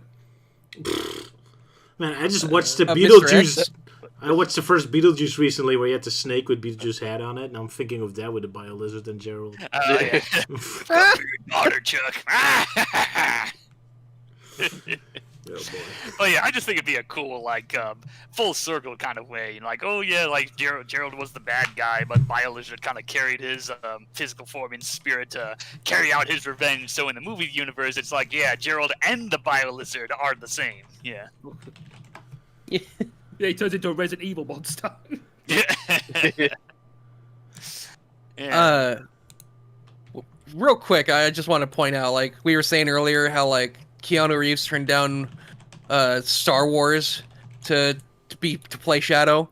There's a similar story with Jim Carrey where he turned down being in the Farley Brothers Three Stooges movie because he didn't want to be fat and bald. Oh yeah, because he was gonna be casted as Curly, but it's like, no, I'm not really ready to put that commitment to gaining weight and whatnot. And now here he is with a big belly in that trailer, so I assume he did gain weight, or they finally bend down to his demands about giving him a fat suit. I was kind of hoping he'd be a lot fatter. Yeah. I was also kind of hoping that, but like, you know, it's an improvement. He's finally bald and fat. Long overdue, but we finally got it. Yep. Yeah. And then, of course, we have Agent Stone there, which is going to be interesting in how they're going to try and explain that from... We get that mid-credit scene from the previous film where he's disguised as a gun soldier. So it's like, yeah, how are they going to do that exactly? Like, was he still lurking for Robotnik? Did he try to activate Shadow to get his attention, but it went horribly wrong? He's Kind of basically like taking Roots to Bet's role. Roots to Bet is a gun agent, after all. Ooh. Stone is Roots. Oh, yeah, now he needs to put on the yeah, suit. that could be it. I mean, might as well. I mean, Rouge really hasn't done any, like, secret spy stuff in, like, freaking decades. She's just kind of been generic 100% jewel thief these days. Yeah. Oh, well. Tragic. Things to look forward to in December. So, yeah, Sonic Movie 3 looks very promising. Yes, it One of does. the 3 few months times away. One of the few times I'm actually really excited for a second sequel film, because those films kind of have a curse of always being bad, but there's like some exceptions, you know, like Toy Story 3, that was great, and, you know, the definitive way to end Toy Story 3. Indiana Jones' Last Crusade. What? Indiana Jones' Last Indiana Crusade. Jones in the last. Yeah. Well, I haven't Also seen good that. I've film. only seen the fourth film. Blasphemy! Yeah, I know. I'm a bad me. And also James Also, Bond's Kung first Fu movie. Panda 3 For now did a looking good at the job original ending that Yep. trilogy. Yeah. I stopped the Only Lego trilogy Indiana right there, Jones but... is high. Alright, so plenty of good third movies. There you go. I kind of like Die Hard with a Vengeance, even though that's... I completely agree with Elise. Kung Fu Panda 3 was also a fantastic movie. Yeah, I've heard that one's really good. I'm just a little behind on Kung Fu Panda. Yeah. I Also, I think recommend 2 you was check the out Paws best. of Destiny. It's an unofficial. It's by DreamWorks, and I like to think of it as what happens next after Kung Fu Panda 3. Paws of Destiny. It is so good. Like, I recommend you check it out. It is really good. It's so underrated, but it is so good. So yeah, that's all I'm gonna say. Finally, some positive news about Jack Black. Poor guy. Actually, Jack Black is not in this one. Oh, Yeah. never No, mind. is it Minecraft? I feel like it's not really Jack Black that's been like negative with the whole Minecraft thing. It's like, oh, you know, he's kind of become like the new go-to guy for video game adaptations. Like, no, the problem with the Minecraft movie is like everything else. Yes. Everything. Yes, everything else. Yeah, I still think Jack was not good casting for Steve, but like, Yeah, I mean, then again, Steve doesn't really have much of a personality. It's just, you know, one of those clear characters. Yeah. He doesn't have a personality, but he does have an appearance. Well, yeah, Jack is. It's just shaped the character. That's how it always been in the Minecraft games. Yeah. But yeah, Jack Black is a little too pale to play Steve, I think. He's too old, basically. No, he's too white. Oh, racy, aren't we? But Luke, you wanted to say something? Because you keep interrupting. Yeah, me. I was going to say, I'm looking forward to the scenes where Sonic and his friends go to London, because with all the stuff we've been saying about London lately, I can imagine, like, Keir Starmer had to put up with hedgehogs as well. Yeah. Yeah, and that's the real reason why. Yeah, that's the real reason why Sonic Movie 3 was delayed. I mean, that's kind of why in that one sort of like in the screenshot montage I did, there's that one bit of where like Sonic, Tails, and Knuckles are looking kind of disappointed, and I just had Sonic say, "Wow, the UK sucks." Yeah. I can imagine. I'm hoping there's a scene where they walk into a Greg's, so Sonic can try and order a chili dog, but they feel like they don't understand his American accent, so he tries to say it in a dodgy British accent and say like, "Hello, governor, I want a chili dog, mate." And the shopkeeper's like, "You what?" He tries to speak. Hot dog with chili on it. Yeah, it's like, oh, fucking hell, these fucking aliens here. Tries to speak Cockney. Is that what it's called? Yeah. Yeah. They only have chili Oh, yeah. sausage rolls. Look, oi, can I have a bloody chili dog? Well, thank you, mate. Like, can I have a Pinky and Perky? Yeah. Man, Would now you I like can a just spotted imagine. dick with that? Now I can just imagine a scene where like Sonic's like fighting Shadow, and he's like, it's like his rear is like all sore. It's like, ah, my fanny, and the guy's like, oi. See, Yeah. I also like some loop-de-loop, mate. Haven't got a pot of glue. Yeah. So One in other thing- words, will this movie mocking UK British stereotypes? Who knows? They do. Yeah. I love. Sorry. Fun observation. In the first movie, Sonic goes from Montana to California, and now in the third movie, he's going to the UK. So in the fourth movie, he better go to Illinois and the Netherlands. Oh yeah, I get to hang out with Sonic. Whee! The one I was watching like a bunch of like people reacting to the Sonic 3 trailer, and there was one like two guys, and of course they were watching the beginning part of it, where Sonic and Knuckles were basically going all over London, like Knuckles destroying the face of Big Ben, and then Sonic going up along the Tower Bridge, and the guy said, "Spagonia, or the UK." Well, I mean, I can't blame him, considering the fact those structures would kind of fit in with Spagonia. Yeah, there is a giant clock tower in Spagonia. Yeah. Yeah, as well as like Tower Bridge being something that could be in Spagonia if there was that much water about. Oh yeah. I think Spagonia is supposed to be based off of Italy. Oh yeah. I But- think that's what it Yeah. is. Close enough. I know that Soliana was based off of Italy. Yeah, Venice specifically. I Yeah. do feel it's like based on Paris, like a more romanticized version of Paris. I thought Spagonia was based off of Spain. For some Well, reason. Well, that's why everyone just Oh, says they're like, big cities now. "Oh, Spagonia is just based on Europe." That's just all Yeah. they say. Like, it's just Europe. Based Yeah, on it's Europe. just Europe. Makes sense Well, because apart- America's also like a mix. Like Station Square is a mix between New York and California. But yeah, at least Yeah, well, Oh. I was pretty sure that first city you go to, I want to say Apatos. That's what it's called. It's the one with Yeah. the white. It's the one with the white dome buildings. I thought that was based off of Greece. yeah, that's It true. is. Yeah. So they get So- special but- privileges. Yeah, go ahead, Sal. Sorry. I just looked up. Hold on, I'm gonna put it in live chat. Oh, boy. Oops, nope, I did not. Here we go. This is Siena, which is a city in Italy, and it sure does look like Spagonia. Yeah. Oh yeah. Wow. Just missing all the viaducts and such. Yeah, and the hot air balloons and the Yeah. inexplicable floating grind rails And the rings. and the rings. Yeah. And there are robots attacking. Boring. Yeah. Well, hey, at But least that's on the Professor upside, Pickle. at least there's no people there. So hey, it's just like the last time we saw it in IDW Sonic, where Sonic and Blaze are running around through a ghost town. Yeah. Ah.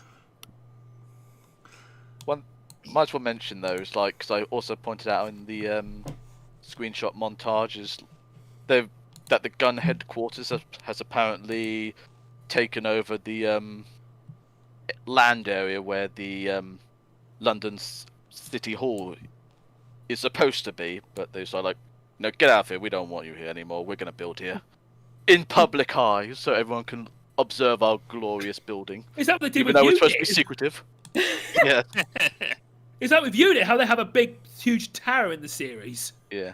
Or it's like two towers and like a polygonal shape in the middle, so it's resembling a H for some reason. Yeah, it's always interesting what they use in London, where you can kind of check back wherever old buildings are. I mean, didn't Harry Potter have like a scene where you start at the Tower Bridge and you follow wizards flying through London until they get to the secret street? So you could technically try to find it.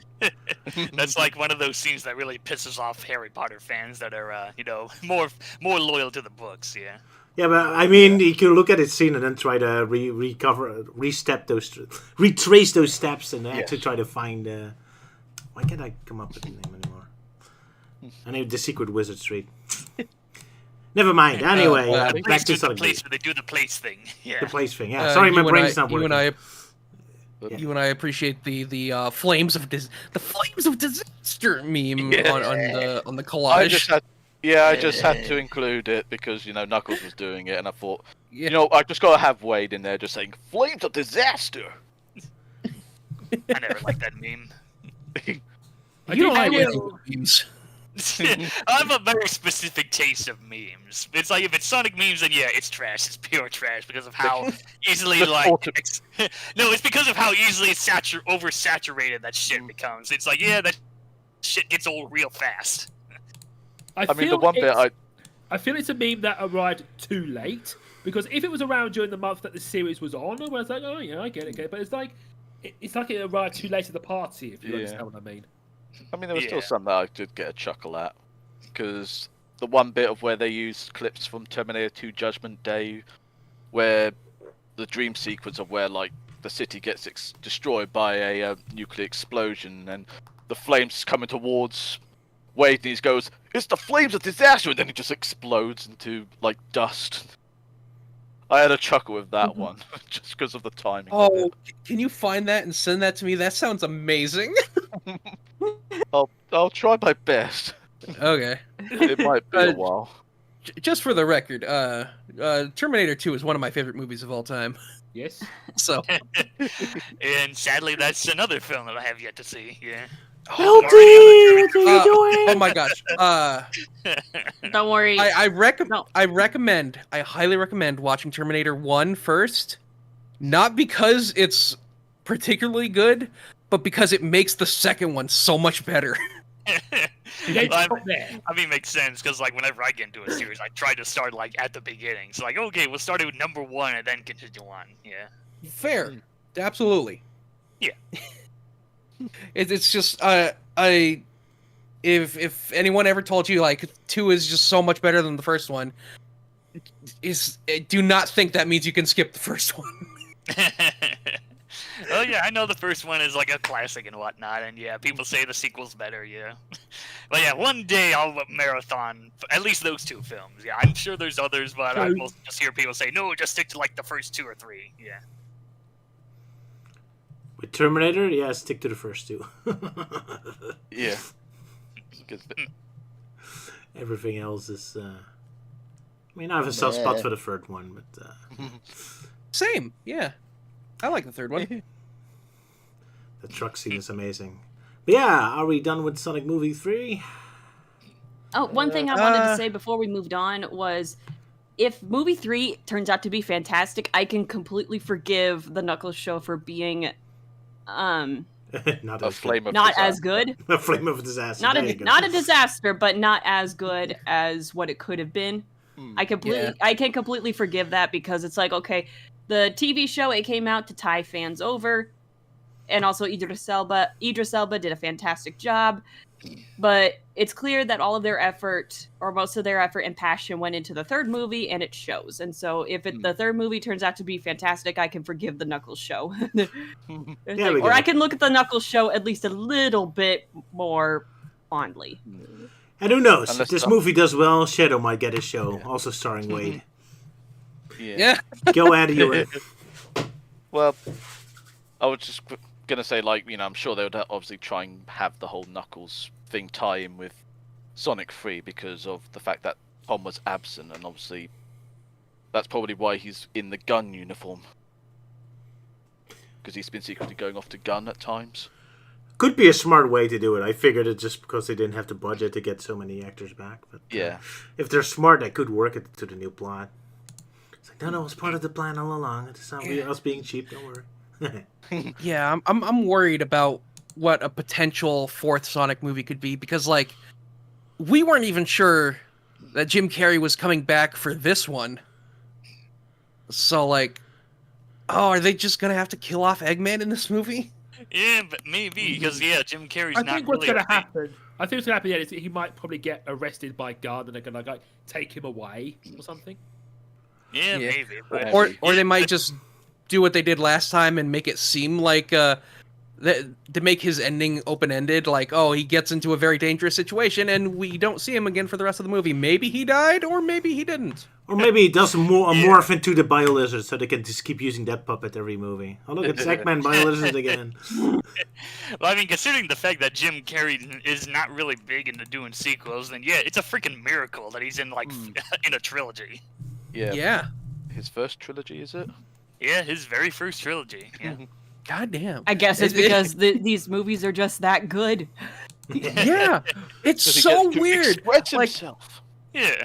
out of anything ever, he's just, this is the series where Keanu Reeves is like, yes, absolutely.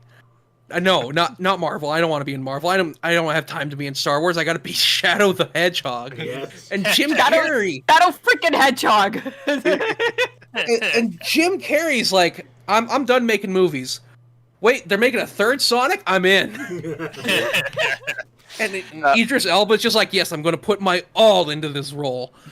It's just like, what is going on? I mean, yeah, because I mean, for me though, it's like the trailer kind of represents how Jim Carrey was of like Sonic saying, "We need your help," representing the filmmaker saying, "We need you for the third film," and he's like, "On one condition," and then he's like saying "fat suit," and then Fat the suit. director just gives him the thumbs up, and then Jim Carrey's like, "Let's do this."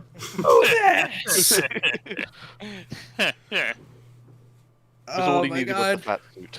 But also, it's like Yeah. Sonic the Hedgehog was like the first major movie. Like, I gotta say though, this film series is probably a legend in film history because of several things. One, it came out during a time where, you know, Western entertainment is just mediocre. And then with Sonic's first design that came out and everybody was raging against it, but everybody had gotten used to creators saying like, "Oh, you guys are just being, oh, you audience members, you're so stupid, you know, you're closed-minded. You need to appreciate this art." And it's like, what art? This is horrible. No, instead, the director himself came out on Twitter and said, "We heard you. He's getting a redesign." And then there was a collective, "Nani?" Yeah. It's What? like- I mean, okay, but what? It's like, "Nani?" It's like, and then they release a second trailer and Sonic looks absolutely freaking amazing because they got Tyson Hess on board Tyson Hess, to yeah. do the redesign, who is a well-known Sonic fan creator. And and then it's like, and then that generated a lot of good faith and goodwill, and so a lot of people flocked to see it, and this movie obviously made money. And then the sequel came out, and everybody flocked to that one because if there's one thing that these movies are for, they are for the fans. Absolutely. You know, they are not trying to push any agenda. They're not trying to push any message. I guess if they're only trying to push one agenda, it's let's give the fans what they want and let's have a good time. That's it. You know? And go to Olive Garden. Don't forget that. Very important agenda. Yeah. and go to Olive Garden. Yeah, it's amazing. Yeah, go to Olive Garden. Yeah, it's amazing how these movies evolved over time because the first one had very kind of little to do with the actual games because it was just like a generic alien buddy movie with Sonic. But as the sequels go on, it became a lot more faithful to the actual Sonic source material, which is amazing. Yeah. Yeah, well, also not feeling like it's like copying pasting it. Yeah. Like I did mention in my review for the first 2 Sonic movies, I talked about, oh yeah, Robotnik and Knuckles, they team up, blah blah blah. But at first they do kind of do a bit of a different twist. Like first, Robotnik just wants Knuckles just to beat the shit out of Sonic, and then when he overhears the Master Emerald, then he starts planning the whole betrayal of like, oh yeah, you helped me and protect the Master Emerald, blah blah blah. And then he betrays him. So it's definitely much different than the same old stuff we've seen for so much. Yeah. Damn it, Sylvia beat me to the punch. It is so funny that like the guy who like helped make Sonic Mania and the Sonic movie redesign is also the guy who drew Nipples the Enchilada. Ah, yeah. There you have it, Milty. Yeah, Even memes can eventually turn into good stuff. Eventually. Well, as I usually keep saying, like when it comes to Sonic work, yeah, don't rely on Sega. Always rely on the fans because they clearly know what to do with the series. Yeah, with the Even recent comedy. remastered old games and whatnot. Yeah. Mhm. There you go.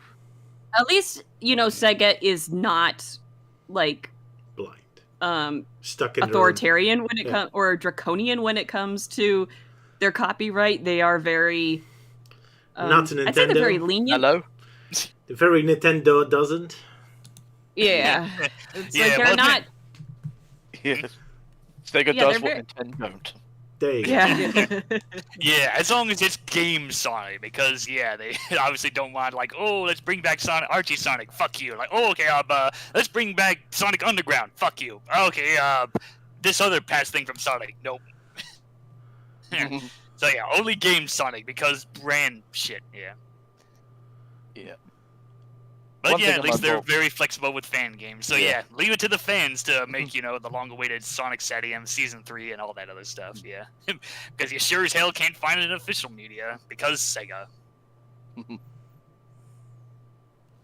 But yeah, one thing I was going to mention just before we end up moving on from the Sonic free movie talk is be very vigilant because apparently somehow some guys have managed to get a hold of like a unfinished version of Sonic 3 and they basically are trying to sell it to the most eagerest of fans and apparently to see like the quote-unquote finished film, apparently it's going to cost you about 550 euros to basically have it in your possession.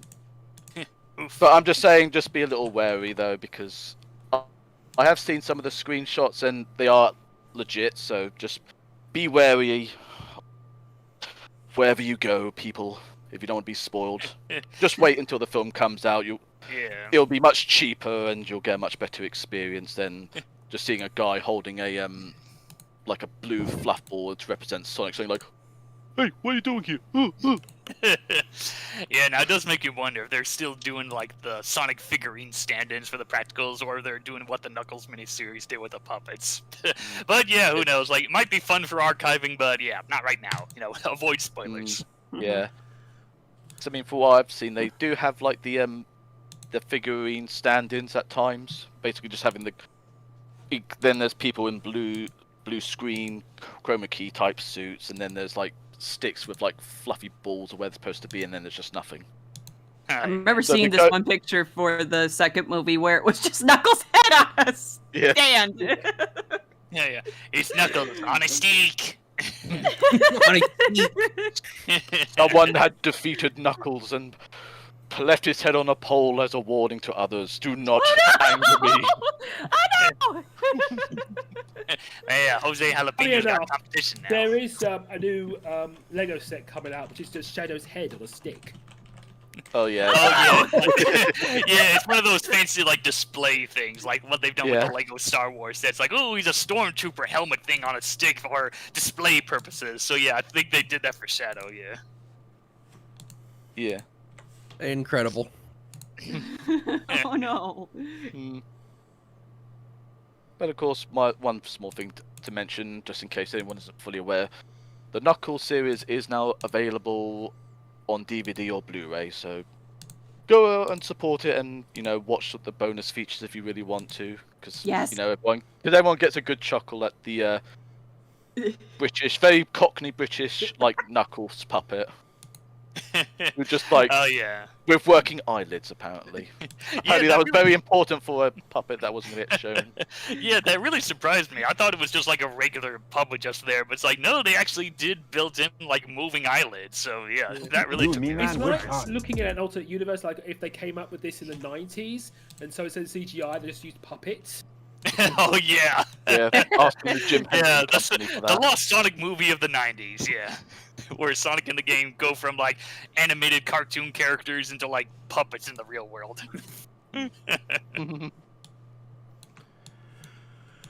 Who knows?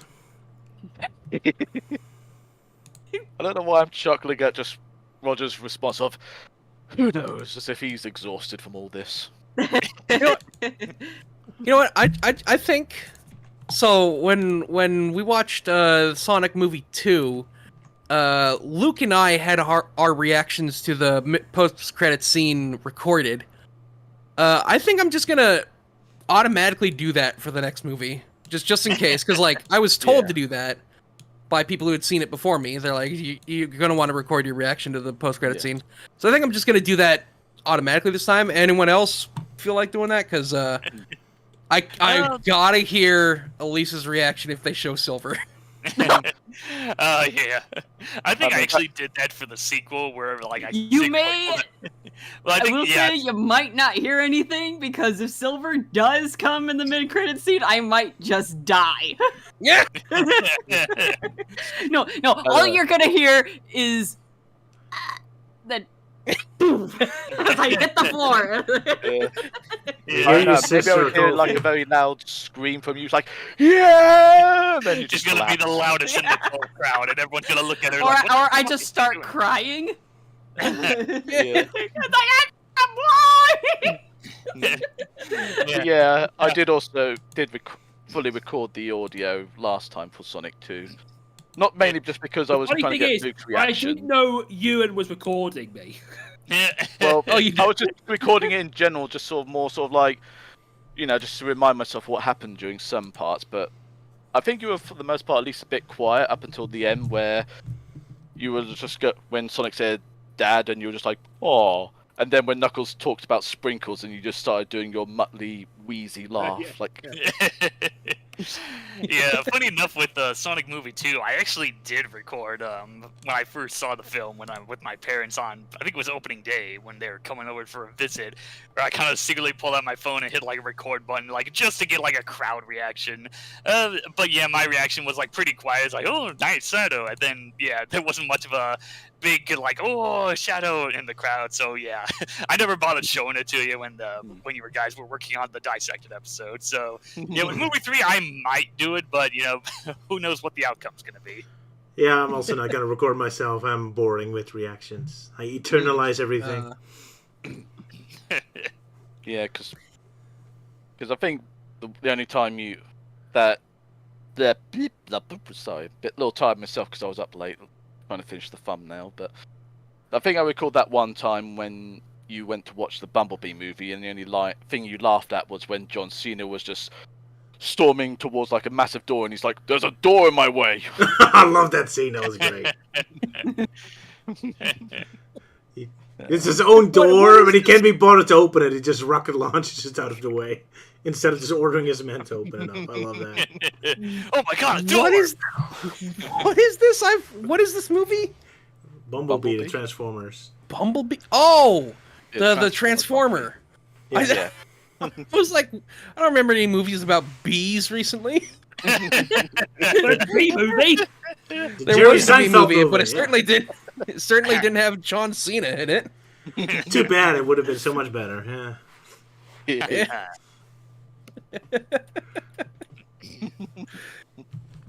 Now I really want to watch the Bumblebee movie. Pretty good. There you go. I haven't watched any Transformers movies since I think the third one. Even that. I've only seen the second one, and that was pretty much my introduction to all of Michael Bay's film fetishes. You know, like, oh, giant explosions, sexy women, and all that random stuff. Yeah. Yeah. He's made good movies before. The Rock is a Michael Bay movie, and it's fantastic.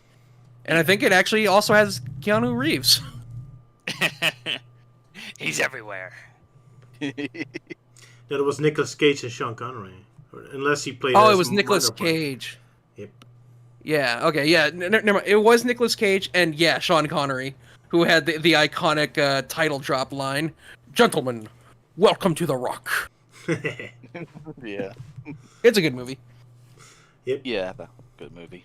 Maybe you're mistaking it with Speed. That did have Keanu Reeves. It's also that kind of movie. Maybe I was. Oh well. So that's our movie knowledge. Yeah. And I suppose maybe all we have on the Sonic 3 trailer, because I think we kind of exhausted ourselves out from just trying to find out what else we can talk about. Yeah, I've run out of things to talk about. We've reached the Animal Crossing fan level of nitpicking every detail because we don't get anything. I remember that, like, from an outsider at the time, because I'd never played Animal Crossing, seeing fans pick apart everything from the New Horizons trailer. They're like, oh my god, they have detailed kneecaps!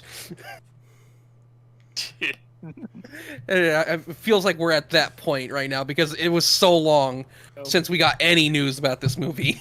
Yeah, it's been like people have always been like bitching about like, oh, where's the trailer? Where's the trailer? And here it is. And here's the here's the whiplash effect, I guess. Those losers dissecting everything. Who does that sort of thing? Yeah.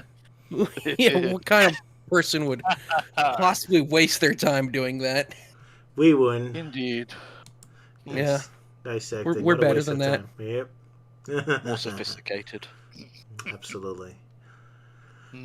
Right, then we move on to the final part of this stream, where Elisa wanted to talk about her projects. So, Euan, you care to talk about it with me? After I'll all, try you are kind of in on it, so you're... I mean, I'll try and join in when I can.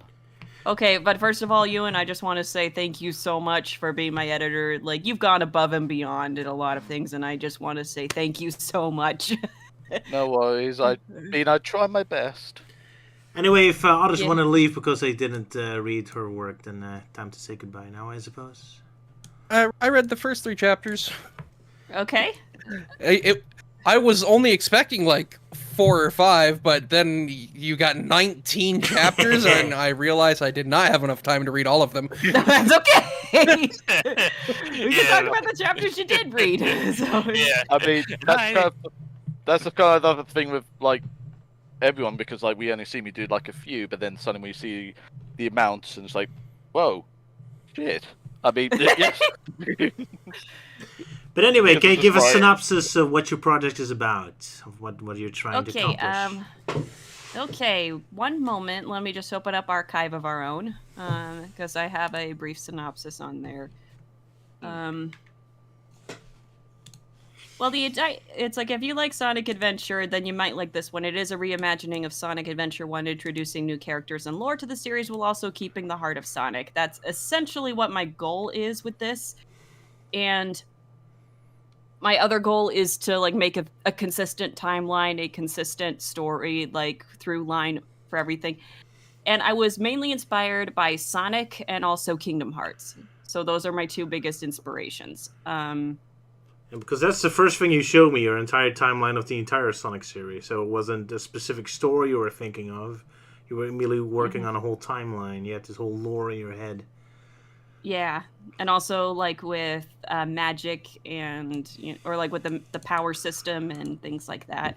It's not called power. It's not magic per se. It's called energy, because there's you have chaos energy, and to go a little bit into backstory with that, it's I am going to open up my Campfire page, because I use Campfire to keep track of this, because this is a big project. Yeah. Was there a reason why you wanted to introduce a new element of magic in the Sonic universe? Was that something you needed for the timeline to make Yeah, more it was sense something to you? I needed, and because the more I was thinking about stories and like how especially future stories, it was, I need a solid foundation for this, especially if we're going to especially when the soul dimension gets introduced, or when they go to the storybook worlds, or things like that. I needed something to ground it all. And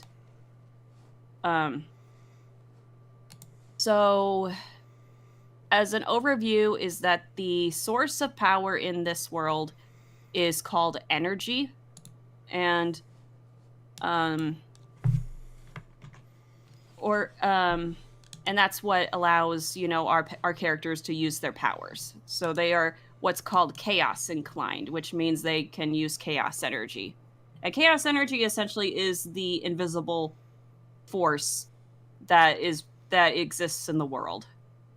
And this is going into some spoiler territory, but it is like chaos energy, and energy itself comes from essence, which is the spiritual power source of all life. And quintessence is both the spiritual power and source of all life, but it is also what gives inclined beings their ability to use energy. So characters like Sonic, Tails, Knuckles, they would possess quintessence, which would allow them to use energy, because essence it's going to be introduced later, so this is a bit of a spoiler, but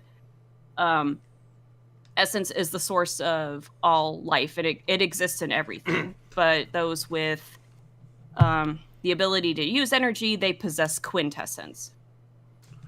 But you introduced it explicitly because you wanted the reason for the characters to have their powers, because the games themselves never really bothered to explain why Sonic is fast or Tails can fly. So essentially, yes. I know I go on a bit, but I appreciate Roger's ability to make things concise. Now, you're really into the lore, but I'm trying to figure out what its purpose is on a storytelling perspective. Kind of nail it down a bit.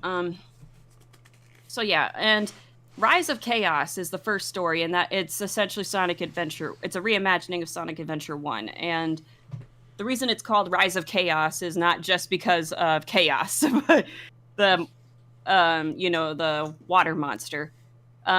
It's because it's also called Rise of Chaos because, you got Sonic, Tails, Knuckles, and now my character Alex who are coming in, and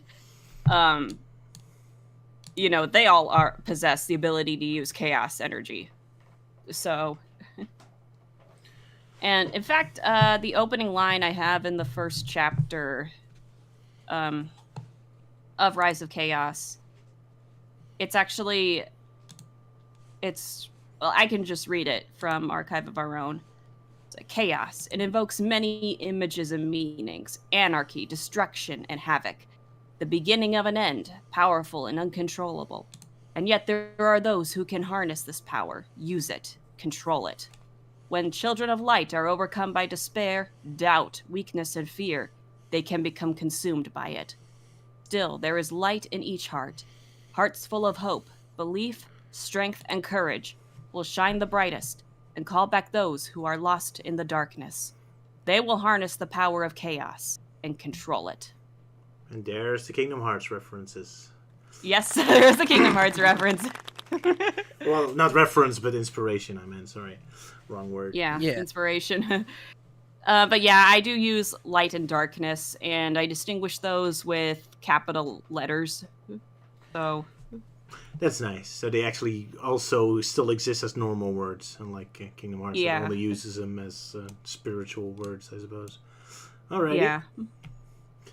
What I was curious about in your book is that you immediately differentiate Mobians from humans, but you never really seem to explain, because your story is all about explaining all the little details of the Sonic universe that never explained. But did you have a reason why you have Mobians and humans separated?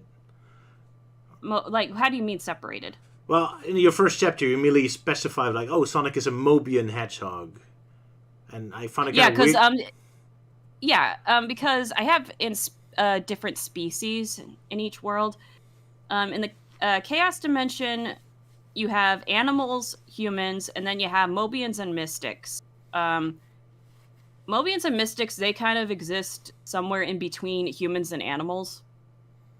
I guess you could say they're kind of the bridge species for both. But the best way I describe it is because Sonic has kind of been about nature versus technology. Mm-hmm. But I'm like, okay, but what if you actually had like species that, because then you have Tails, who is about technology. So the best way I can describe it is that it's like nature versus technology, and the best way I can describe it is that Mobians are the technology to the nature side, whereas Mystics are the nature to technology. If that makes sense, where they're kind of the middle ground species. All right, I see guess that. makes sense. Sure. Yeah. Because like 'Cause animals humans would are- be pure nature, and humans would be pure technology. Yeah.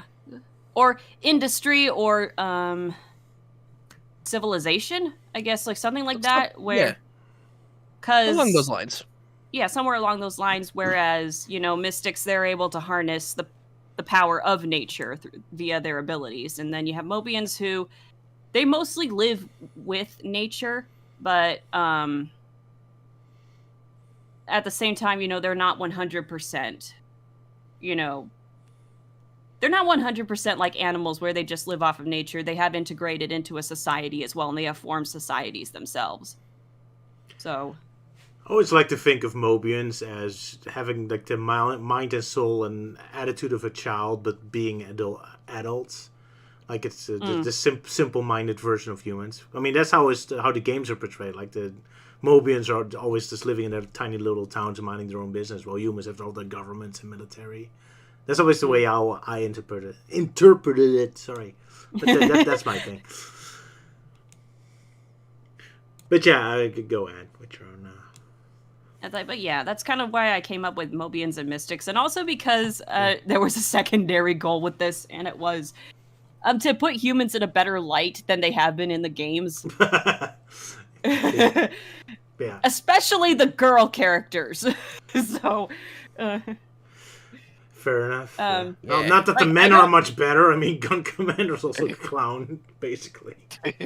Yeah, but I guess when I say the girl characters is because, like, girls tend to, I noticed in the Sonic games, especially if they're human, like, I think you guys pointed this out in your next-gen Dissected video, where it's like, if you need a dramatic plot beat, or you need someone to be sad over, yeah, someone, it's like, pick a human girl.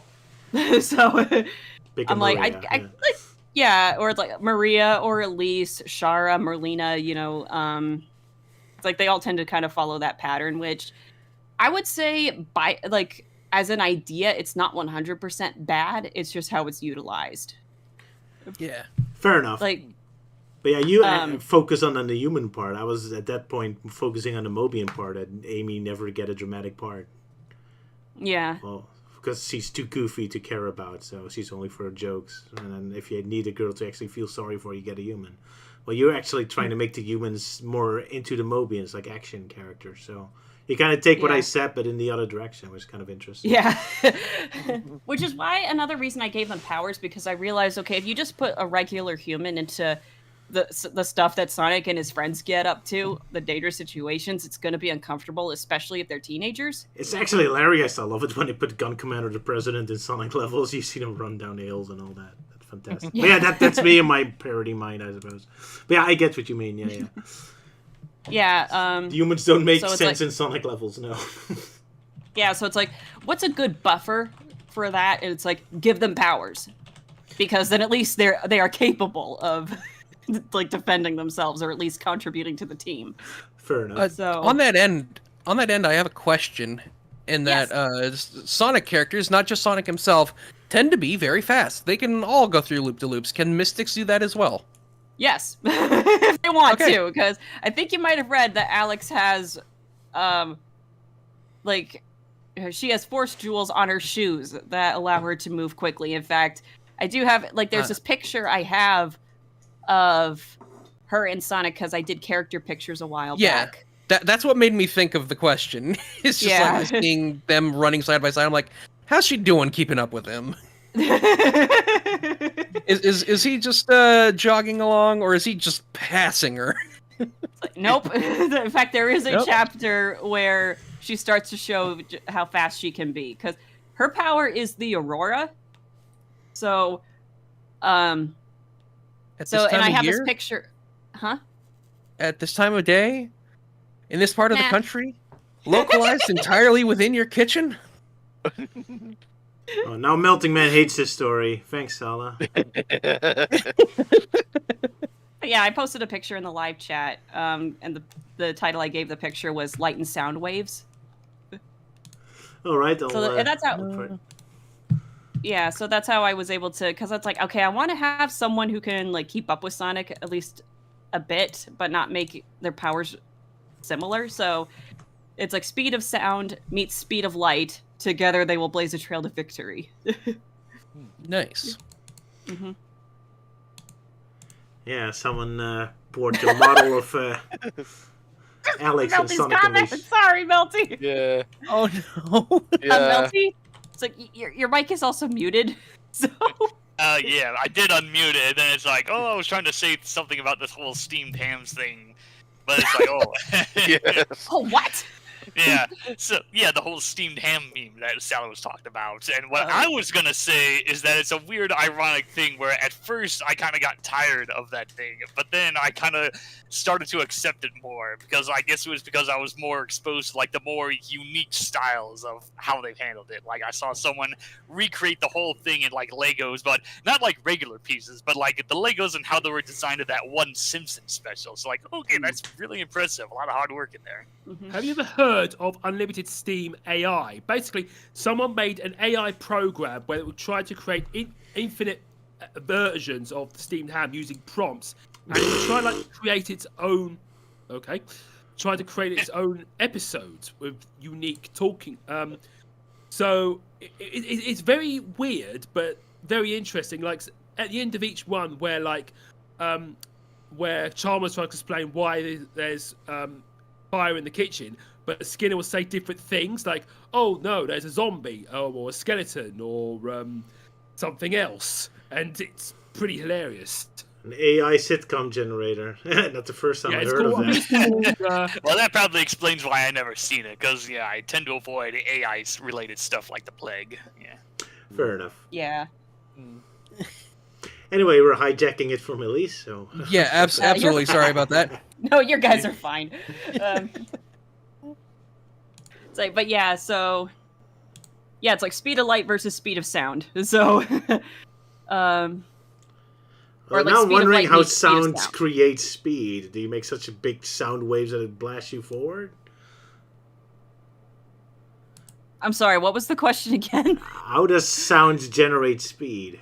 Do the sound waves knock you forward or something? Then? Or am I thinking too? I don't know. I just know when you go past the sound barrier, you make a sonic boom. That's all I know. So Yeah. Yeah, I know that. Never mind then. All right. yeah, sorry, I did not get the joke. No, I thought that you said that Alex had the power of sound, and that gave her the power of No, speed. she has the power of light. All right, yeah. All So right. it's there's also a reason I gave her Oriole powers, and it was because she's actually a character I came up with a long time back. You could say she is a Sonic fan character from way back in the day, when I was getting into Sonic again. And at first, her element was light and connected to the sun. But then that was like, that's too much like Elise. So to make it distinctive as I got older, because I also still wanted her color scheme to be green. And then I'm like, you know what? The Aurora is like that. It has a lot of colors. And so I'm like, so I'll give her power as the Aurora. Makes sense. Can also show up any time of the day. Yeah, like the and sun. also her colors are based on the Aurora, where she has predominantly green and blue colors, but she also has some red in there. Alrighty. Yes. Yes. Yes. Yes, yes.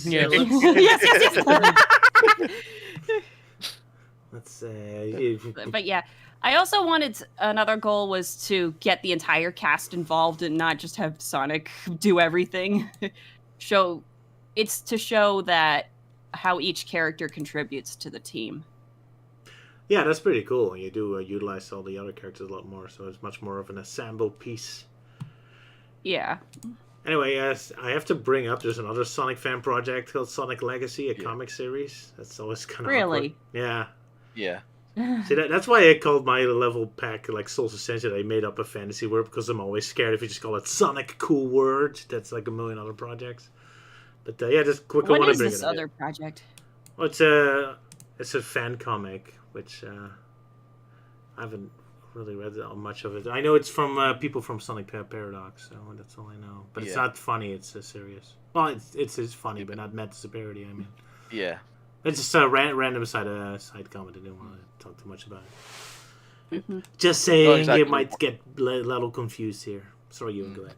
Well, that's obviously why she called it Sonic Legacy Saga, as opposed to the Sonic Paradox that decided to just go with simply Legacy. It's just like, oh, they're so common, we're just calling it Sonic Legacy. I'll just add Saga to the end of it. Beat that! It's got to be so much bigger and more epic, yeah. Yeah. Like it's continuing while this one is like, we might continue it. Maybe. I don't know. Probably. At least with Saga, it's like, oh, I'm going to keep doing this as long as I possibly can in sickness and in health and whatever. Yeah, at least you do have a big project. I mean, 19 chapters, and you're still not finished with Sonic Avenger 1. You wanted to go all the way up until at least Sonic 06 and probably beyond, I suppose? Yes. And to get to that one, that's story 5. Okay. There you go. Any of the modern games you also have planned? Sonic Frontiers? Sonic Forces? I mean, it's your version of them, so you can do whatever you want. Yeah, I guess so. Is Sonic Unleashed? Yes, I do have something for Sonic Unleashed. That comes in a later saga, though. Yeah. Yeah. You've got a while to wait. So. Yeah. But hopefully I'll make it worth it. Hopefully I'll make it worth it. Yay. Hopefully in this timeline. Is Professor Pickle also going to be mythic? Does he have superpowers? No. We do meet human characters that contribute. There we go. Sorry, no Professor Pickle running through loops, I'm afraid. What a shame. Nope. Then again, otherwise you could save Maybe himself. Zanshin, though. There you go. I don't know. Maybe Pickle can run through loops. He just got to leave a cucumber sandwich dangling. Get him something motivated. Yeah. But yeah, sorry for being silly about your story. No, you're fine. But yeah, it's something that I do want to say though is that when it is fun writing these characters in different perspectives, but it is a challenge to give a different voice to each character, as it were. Yes, that is one of the issues I had with reading. You tend to be very lore focused and focus on like the story you're trying to tell, the big story, but as a result, the details in between are a little basic sometimes. Like I was reading your latest chapter today, and like you tell the origin story of why Amy has a hammer, which is kind of interesting. Yes. In your version, she doesn't have a hammer on her own, but Alex, I'm spoiling nothing, am I? But basically, No, Alex, go ahead. That's been out for a while, so Alex go basically ahead. gives her the hammer through her own power, like borrowing some of her mythic power. But you never really explain why it's specifically a hammer. Like, is that representative of Amy? Does Alex decide it's a hammer, or is Amy's own personality causing that? Yeah, it's her own personality. Yeah, because that was kind of what I'm missing for. Because if you tell an origin story of why Amy is a hammer, I'm kind of expecting like the story behind the character. Like, what does the hammer mean for Amy? Why isn't a hammer specifically instead of something else? So mythic, just the mythic powers manifested through your own personality. Then. Yeah, because their weapons are made. Because when it's weapons, it's made up of chaos energy. In fact, force jewels, that's what mystics have in general. They're made up of chaos energy. Which, by the way, can anybody guess where force jewels come from? They are Sonic related. Little Planet? No. Planet what Sonic Wisp? game are they from? Sonic 2? Sonic Forces? Nope. Could be a while. Sonic 2 Mystic Cave? That was a perfect name for it. Boo. Come on, chat, join The in. Music Maker. Yeah, yes, that's one. Shuffle. Sonic Schoolhouse. Euan? It's American Page 1. What? Why am I Euan, you had it. What? You said it. Yeah, Sonic Shuffle. Well, that was Rhino that said it. Oh, Rhino said it? Well, good job, Rhino, you got it. So it's Dream Powers. Oh wait, yeah. But then again, I That don't was think many what those people were have called, played. yeah. But then again, I don't think too many people have played Sonic Shuffle, so they probably wouldn't have gotten it. This is one of the more obscure games. Yeah. The only one that's never left any the original console. No. I completely forgot the Force Jewels were in, because I was thinking of the Precious Stone from Sonic Shuffle. I'm like, that's not it. But yeah, there was Force Jewels. I forgot about that. That's a deep cut. I like that. Yeah, I was looking for something where it's like, okay, well, like, what can I do that allows mystics to, use their abilities? And I'm thinking, I gotta find something. Then just randomly, I was searching through Sonic games, and then I came across Force Jewels, and I'm like, this would be perfect. So are we gonna get a Sonic Legacy chapter where they're playing a board game? If it is, it's just gonna be like a one shot. If it is, As long as the carbuncle eats itself. Sounds more like a dream story. There you go. but yeah, We killed the conversation again. Yeah, sorry. no, I that's was okay. distracted with what Rhino was saying. What was he saying? Sorry, I have the chat turned off. So I'm surprised that you connect them to Chaos Energy rather than the dream powers of the Precious Stone. Yeah. Yeah. Yeah, and also each Sorry. well, also each Force Jewel has its own ability and power. So, and I did make a chart. Let me just see if I can find it real quick. It's in my DeviantArt account. Yeah, here we are. Oh yeah. And they're based off of the 7 Chaos Emeralds. So, which is why they are 7 different colors. Smart. Are they the same colors? Yeah, they're the same colors. Okay. Okay. Oh yeah, that one. Sorry, it's just a. So I was kind of wondering, it's like, where is it? All I'm seeing is this video that Luke's uploaded in the chat called Soft Roll. No, it's like I was copying and pasting it. Yeah. Force Jewel tart. Mm-hmm. And it's Mobians. They can use Force Jewels, but they can't make them themselves. So That will only make them Mystics a little can do too that. overpowered, yeah, if they can just make them themselves. yeah, only Mystics can make Force Jewels. Alright. So now Robotnik has tons of reasons to kidnap you. Make me some jewels. Yes. man. Yep. Although Alex Oh, is and I- getting to the point where she is sick of being kidnapped. Everyone wants to turn her into a jewel factory. I'm not a princess. So speaking of Eggman trying to kidnap her, I just want to take the time to say thank you to Elise for allowing me to voice Robotnik in that one audio drama you did of this. The concept. Yeah. Speaking of, I hope you don't mind, but I decided that as a treat, Oh? Oh? we can play it on the stream if you want. Oh! I did No, not I'm prepare fine with that. Is anything. Luke fine with that? Yeah. And I just posted the link in the chat. Oh, now I have to figure this all out. Oh boy, I was Oh, not dear. prepared Not for anything. not the chat on YouTube. The chat in the Yeah, I know. So You know, you it's want just to like screen share something maybe. Yeah, I'm this not is a sure. proof of concept, but It's chapter and I really 6. want to give a shout out to Sala and Luke for helping me with this. You guys were fantastic. Thank you. You guys are fantastic. This is my first time ever voicing Eggman. Oh, that's gonna be interesting. Oh.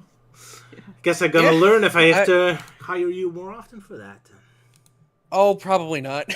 No boy, it's so bad. Oh dear. No, it's not that. It's just I can't do like a modern Eggman, so I was trying specifically to sound like Adventure Eggman. Yeah. That's fine. I love. I think I did Adventure that Eggman. well. That's why I very often hire Dr. Mac Fox. He does a very great Eggman imitation of Adventure. I'm still fighting with OBS to get can get the right thing. Sorry. But yeah, I have. Let's just say Robotnik isn't really going to be trying to kidnap her for very long because she's reaching her breaking point. So yeah, she's about to snap. So Eggman is not gonna. Euan already knows. I've sent the chapter to him, and he's read it. So Yeah. Still got to sort that bit out though. Yeah. Alright. It's okay. Because obviously trying to get the thumbnail done and such, it was just like, oh dear. yeah, I it's don't think okay. I've got much time for that. Yeah, don't worry, you're good. Okay, Yeah. I'm gonna play the video for a couple seconds. You have to tell me if it shows up right and you hear the sounds. Alrighty? Okay. So 3, 2, 1. There is no sound in the beginning, though. Oh, then I cut. We're glowing again. Does this mean another emerald is nearby? All right, that played a little bit. So now I'm waiting for confirmation, and then we'll do it this way. You should have heard Luke talking about the glowy yep. thing. Yeah, it Sound works. is coming through. Yes, Alrighty. yes. Well, if we're ready, then I'll play the video right now. 3, 2, 1, go.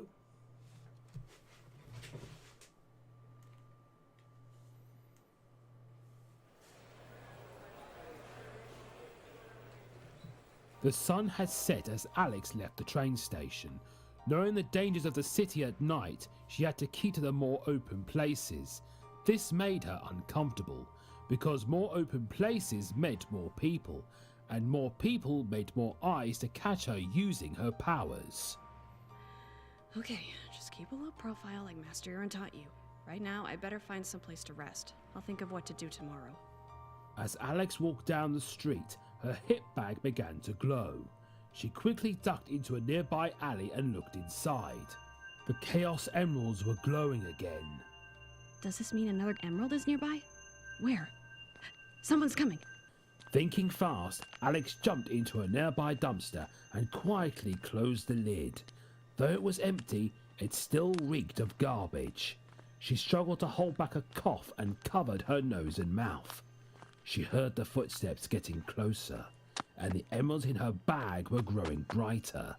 The footsteps stopped outside of her hiding place, and she held her breath. Chaos Emerald is reacting. There must be another around here somewhere.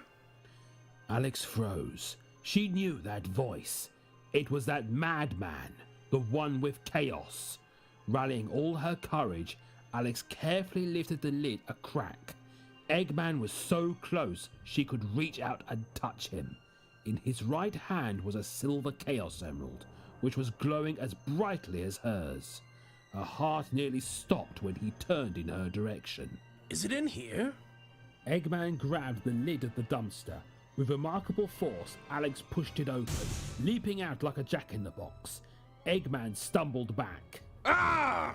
Alex jumped away from the dumpster and down the alley. She turned back and saw the silver emerald was just in front of her.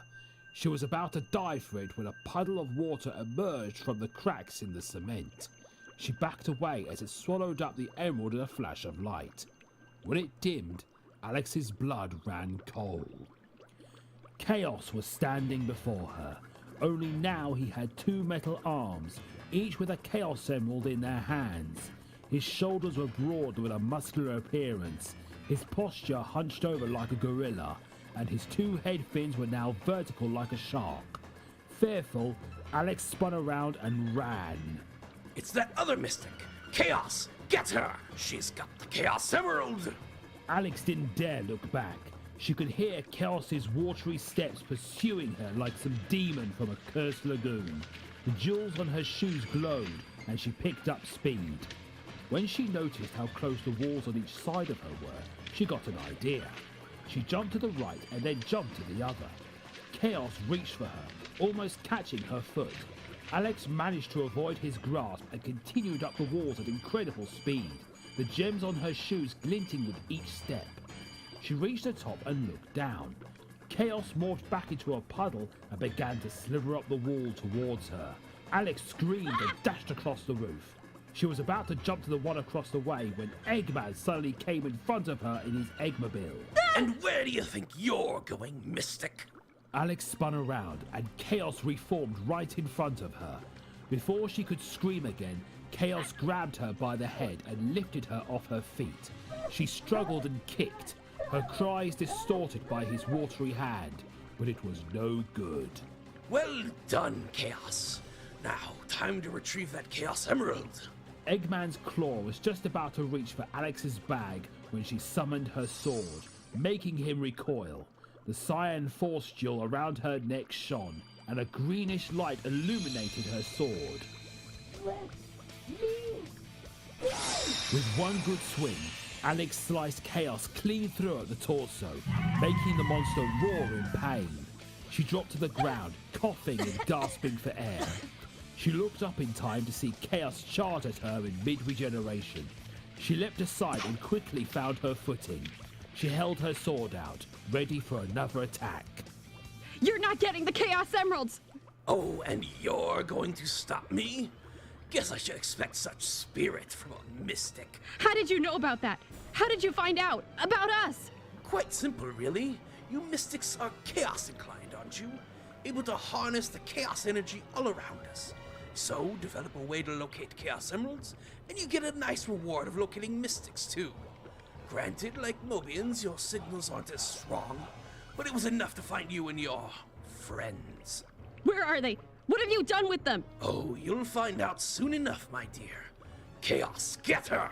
Alex braced herself as Chaos lumbered towards her.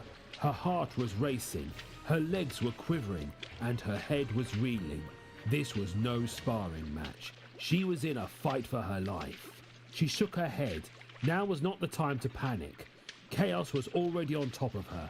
He swung a fist, and she swiftly dodged it, the strike hitting the ground with such force it made a hole.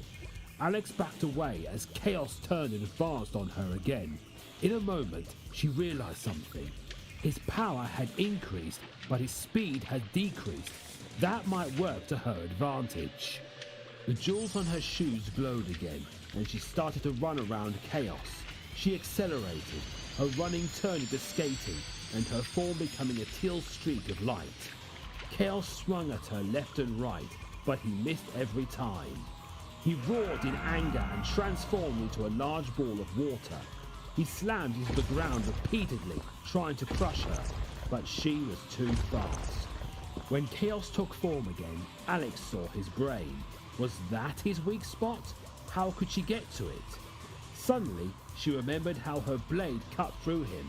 The blade she had empowered with her chaos energy. Was chaos energy the key to taking him down? Only one way to find out. With adrenaline flowing through her, Alex broke away from her circle, her sword glowing, and sliced Chaos's legs. The monster's legs became shapeless water, and he fell. That's it! Before Chaos could reform, Alex turned back and sliced him again. She slashed at him repeatedly until he was just a head in a puddle of water. With one final effort, she struck him in the brain. Chaos hollowed in pain and completely lost his form, melting like butter in a hot skillet. Alex slid to a stop, breathing heavily. She saw the Chaos Emeralds and rushed to retrieve them. However, weak as he was, Chaos enveloped the gems and seeped through the cracks in the floor. Hey! I must say I'm impressed. I've read about you mystics and your force jewels. You really do use them to channel your power. I may not have gotten more Chaos Emeralds, but you certainly gave me a good show. Where are Carrie and Master Aaron? I told you, you'll find out soon enough. But don't worry, I'll put them to good use. Until next time, Mystic. Wait! Before Alex could do anything else, Eggman threw a smoke bomb in front of her. The bomb struck the rooftop, causing a smoke screen to surround her and sting her eyes. She shielded her face, swinging her sword to try and clear the haze. As it cleared, she opened her eyes a crack, wiping away the tears. Eggman and Chaos were gone. She was alone. Alex stood where she was, shaking. She had won the fight, but she didn't feel victorious at all. She felt scared. What did he mean? Put them to good use. Then, Alex heard the sound of a helicopter getting closer. She looked to the sky and saw a police chopper coming her way. Just as it shone its light on the rooftop, Alex leapt off and down into the alleyway below, landing as gracefully as a feather. I gotta get out of here. Alex ran from the alley back towards Emerald Coast, hoping to find a place to hide. She was starting to feel the effects of the fight taking their toll, and the beach was the safest place for her now. She would have to spend the night there, and then leave the city first thing tomorrow. As she ran, tears began to flow from her eyes, but not from the effects of the smokescreen. She looked up to the moon, as if desperate for its silver radiance to give her strength. Carrie, Master Aaron, I won't give up. I'll find you. No matter what it takes, I will find you. I promise.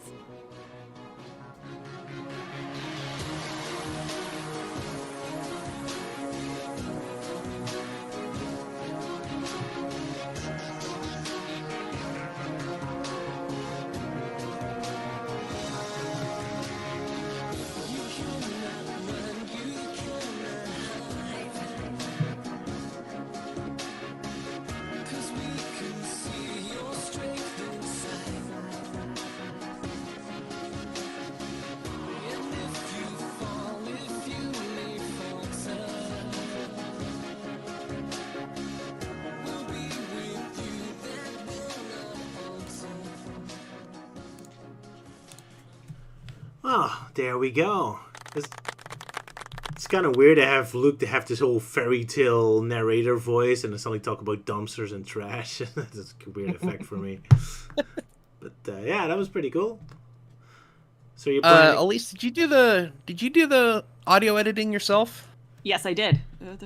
Very good job. Yeah. Thank you. Someone pointed out in the comments or in the chat, the sound direction was fantastic. Oh, thank you. I remember I helped a little bit when I gave you the suggestion that she should swing her sword as she says go when she says let me go. Yeah, you did.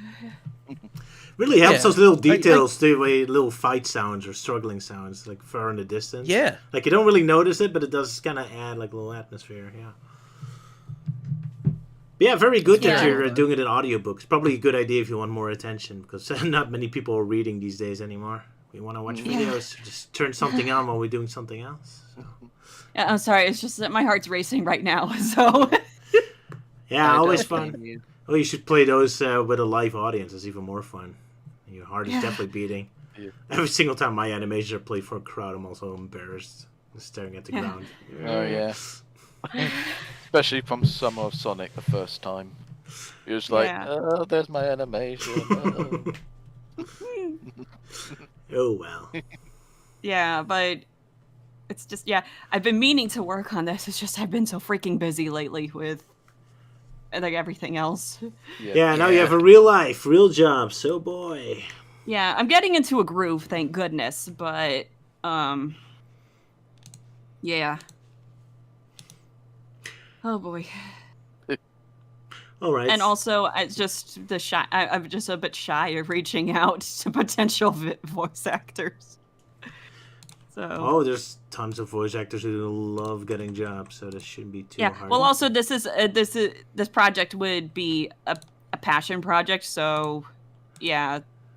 No money, yeah. Well. Yeah, no money. Yeah. It's a non-profit, so. That shouldn't be too much of a trouble. I was actually. Yeah. Huh? As I was reading the first few chapters, I did think to myself like, oh, I could probably like find a Cream the Rabbit voice actress who'd be willing to help out. Because I was definitely not expecting Cream to be in this at all. Yeah, there's a reason she's in this.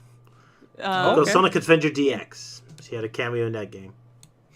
Yeah. That's probably not the reason, but no, that's not the reason. But there is a reason she's in this. But yeah, I guess talking about like moving on, talk about the story itself. Like Sally, you said you read the first 3 chapters.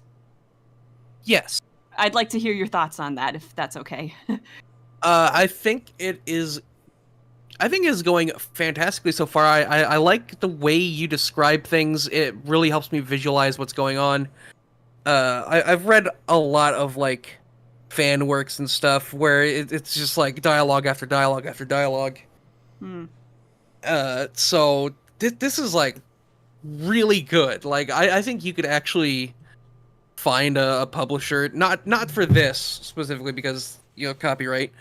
Yeah. But like, if you wrote like an original story, I think you could like actually get that published.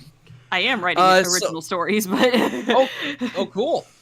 Yeah. So specific things is I do like how the characters, it's kind of like a retelling of Sonic Adventure, but it's not copied and pasted from the script with added scenes.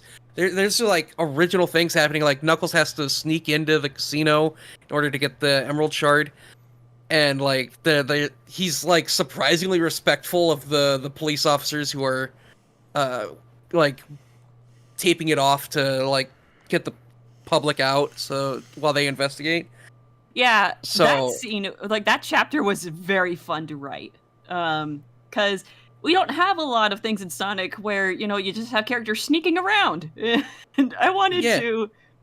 It's like I wanted to write something where you just have characters like where it's like Knuckles of all characters, would just sneak around. Yeah, and I even thought for like a second like Knuckles like going through a sewer seems weird, but he literally does that in Sonic Adventure 2. There's the cutscene where he like pops out of the sewer. So it's I thought the whole scene was done very well. There was like that's when Tikal is introduced. Yeah. And I just like the idea, and Knuckles was even like smart enough to realize like, oh shit, they'll probably cover the way I came in, so I need to find a different way out. It felt nice to see Knuckles being not stupid again. Yeah. Knuckles was interesting to write because it's like, okay, he's not as analytical as Tails, but when it would come to situations like that, it's like he would try to think. You know, it was like, okay. It's more that he is like hands-on with like how he approaches things. Makes sense. Yeah. Very duty-driven, so it's really looking at the It's kind of funny that like ironically enough in early like descriptions from Knuckles in the classic era, he was described as being very smart. Yeah. And in a sense he is. It's just like, but like obviously Sega seems to have forgotten that. Alas. Well, also I just kind of like the image of Knuckles like sneaking through the air ducts. Yeah. Yeah, I did visualize that myself. It is kind of funny. And he's doing it all with a straight face. So. Yeah. I'm just imagining, because like he's got them big old hands, and it's just like, oh man, it's gonna be a struggle to like climb the walls with his palms instead of his fists. And I like the visual that I had where he pushes the grate of the air duct open, and it pops off, but before it hits the ground, he grabs it, and he like carefully like sets it underneath the opening, so so the officers don't hear him. I liked it. Yeah, a lot of great details. Like originally though, I was gonna have it where like it was in Sonic X where he was allowed to go in with the police officers, but then I'm like, it made the chapter way too short. Yeah. And also it's like, it's not fun. And I'm like, I'm gonna have some fun with this. And so I decided that it. Actually, I think it was Euan that you advised me on this. Yeah, Didn't you? I did. Yeah, you did. Okay, I can't take full credit. Euan helped. Yeah, because I did read.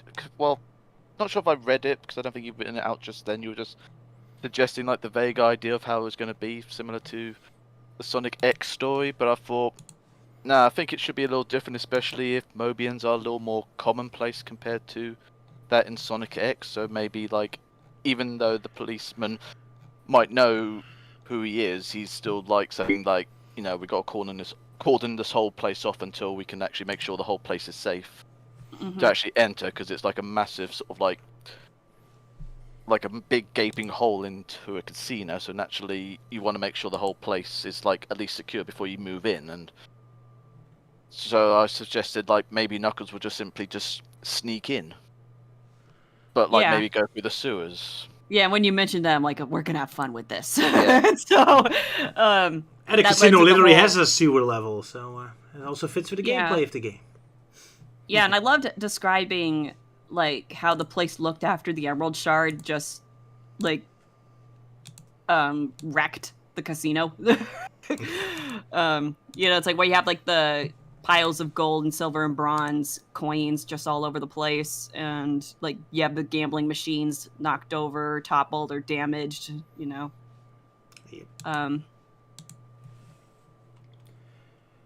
But yeah, I did like Yeah. how it turned out in the end. Yeah, that was great. And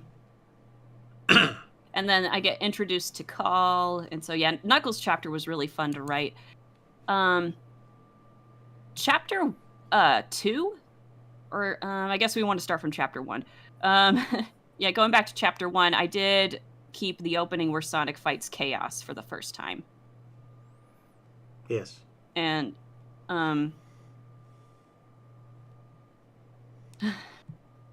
but that's also it. It's also the one where Big's scene from the game in Mystic Ruins gets cut, and instead I introduce Alex and her crew.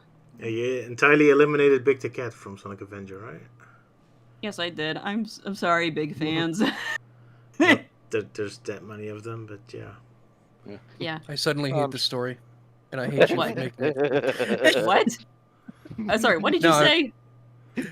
He's joking. I he's said I saying it. suddenly hate this story, and I hate you for making it, but I'm obviously joking. Oh, okay.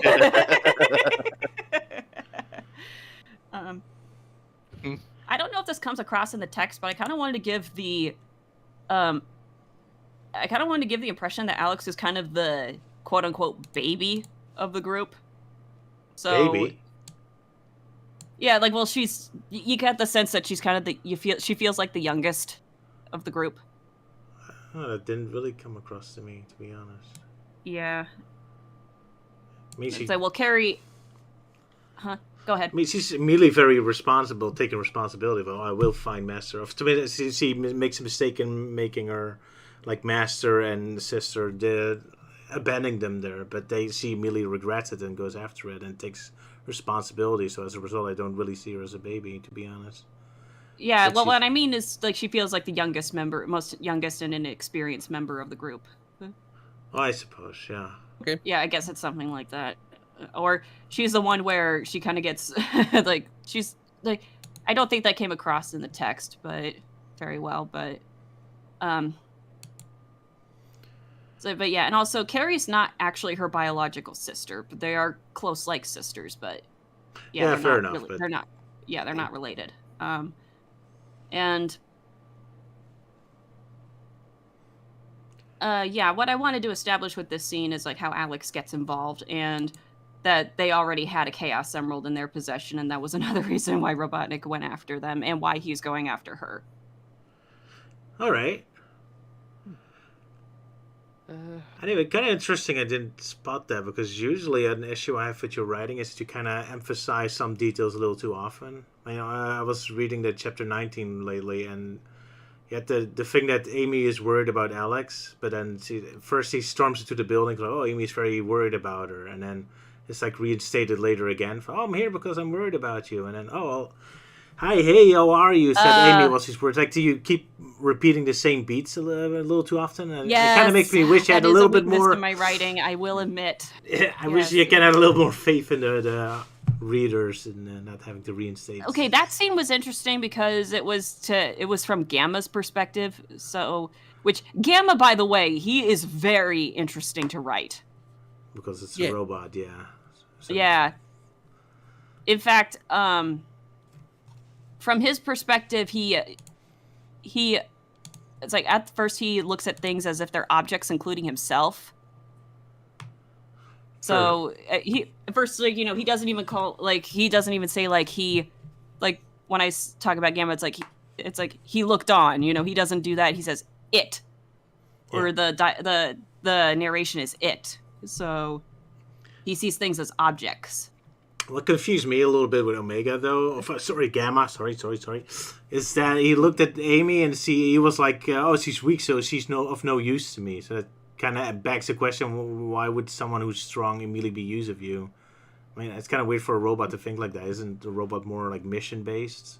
Why is he judging people on how strong they are? That is a very good question. I had a reason for that. It had something to do with Robotnik. I'm just trying to find a way to put it into words. Is what Robotnik, his master, deemed useful. Oh, I guess so. That makes sense. Fair enough. Mm-hmm. Yeah, that's something kind of distracting me. Yeah. Alrighty.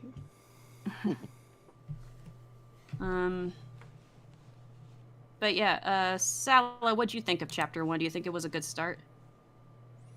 Ooh, the classic, iconic first boss fight of Sonic Adventure against Chaos. Very nice. I like the details where like the police actually switch to lasers after the bullets don't work. I thought that was nice. Yeah. Very nice. Yeah. I like how just imposing like Chaos is. He like does more in this story than he does in the actual game. He just like he's much more threatening. He like grabs onto that one police officer, and Sonic has to like basically break off Chaos's arm. Yeah. And then he of course reforms it. And then they have like their fight, and Sonic realizes, oh, nothing's working. Maybe if I hit the obvious weak spot, maybe that'll work, and it does. And I think the thing I found weird was you describing him going over the sewer grate and then shrinking, which is what it looked like on the game, but I felt more like it should have just looked like he was falling through the grate. Okay. Like how water would. I don't say you have to change it. Maybe, he just shrinks. I just felt like that was just a technical limitation at the time to make it that they couldn't make it look like he was dripping through. Yeah, I see what you mean. Well, I'm open to critiques like this. It helps. So, Oh, you just lost somebody. I think it was Luke. It was indeed Luke. Yes. He must have. Oh yeah. He's heading yep. off. Well, you could have said goodbye, Luke. Yeah, he could have. Didn't want to You were interrupt the us. narrator. Yeah, You could even narrate yourself away. Oh, then the dissected is And over. then Luke went off to bed. Yeah. To snuggle down with his pillow. Oh, now But Dr. just Eggman then, has to the narrate narrator- himself. What? But just then, the narrator fell asleep. And now Dr. Eggman has to narrate himself, so we can change the story in his advantage. The handsome and he's very beautiful good at doing Eggman, who never makes a mistake. Sounds like a Sonic Boom episode. A good one. Yeah. I kind of liked the idea of starting it where it's like Sonic is supposed to be on some kind of vacation and he's not enjoying himself. Yeah. Like the first line out of his mouth in this is some vacation. No excitement at all. The only thing I'm wondering then is, what is he taking a vacation of? Because he doesn't really have a job. Yeah. So any vacation for him is just any moment that there doesn't happen to be an adventure happening, I suppose. So he isn't really voluntarily taking a vacation. It's just like his job doesn't show up. And at that point, the vacation is actually the part he's dreading. Yeah. Because he gets bored on vacation. It's like, oh no, vacation! Yeah. Oh well. Anyway, Rhino asked if you aged up Tails and the others, so they aren't. I'm not sure if did you age up Tails from 8, mature Amy up a lot, and not have Cream join the main team, or how is she the baby? I'm not entirely sure if I understand the question, but Is Alex the baby? Oh, you get the sense that she's kind of the sheltered one of the group. besides, I guess or at Cream least hasn't joined the team yet, so I guess she isn't comparing Yeah, herself. technically with Cream is in the story, but she hasn't joined the team, and I haven't really aged Tails up. As for Amy, I did make her a bit more mature. So Fair enough. Yeah. yeah, and also speaking of Tales, like moving on to chapter 2, I wanted to find a way to interconnect all of the characters' stories together. Mhm. And I thought the best way for Tails, since it shows that he's testing out his, plane, like propulsion system, is that he flies over Angel Island and then he sees, he sees the aftermath of what transpired last night. Right. And then that gives him the idea to, go to Station Square and find Sonic. All right. Awkward silence again. Yeah.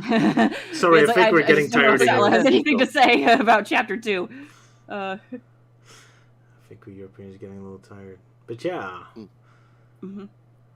And then that's the one where this one in chapter 2 I switch between 3 different perspectives, and that's Tails, then Sonic, then Alex. And I like the idea that Sonic doesn't like to ride the train because it's too slow. That would be a critique a lot of fans would have, yeah. It's like he doesn't like to do it because it's too slow. And But he has no choice. Probably constantly taunting the train driver, saying, "You're too slow." And then when he gets on the train, and he's like, "Well, look who wants to use the train." Stop it. Oh man! But the only reason he has to use the train is because it's the quickest way to get back to the place where Angel Island is, because it's split by an inlet, and Sonic can't swim. So Well, he could be running on the bridge, the real train, right? yeah, so it's like that's the only reason why. Yeah. He's gonna have to ride the train again later, and he doesn't like that prospect, but he knows I gotta do it. Poor guy. Oh well. Time to take a nap. Hope his train mates aren't noisy. Mm-hmm. Yeah, that's He all. tries to nap, but then there's a crying baby. It's like, God damn it. I'm going to try and move into the next carriage, but then there's another crying baby. It's like, why are there so many crying babies? Why are you going all the way to the middle of nowhere? That's a good question. Why is there a train station in the middle of the jungle? I mean, lucky for the archaeologists working there. They have an easy way home, but...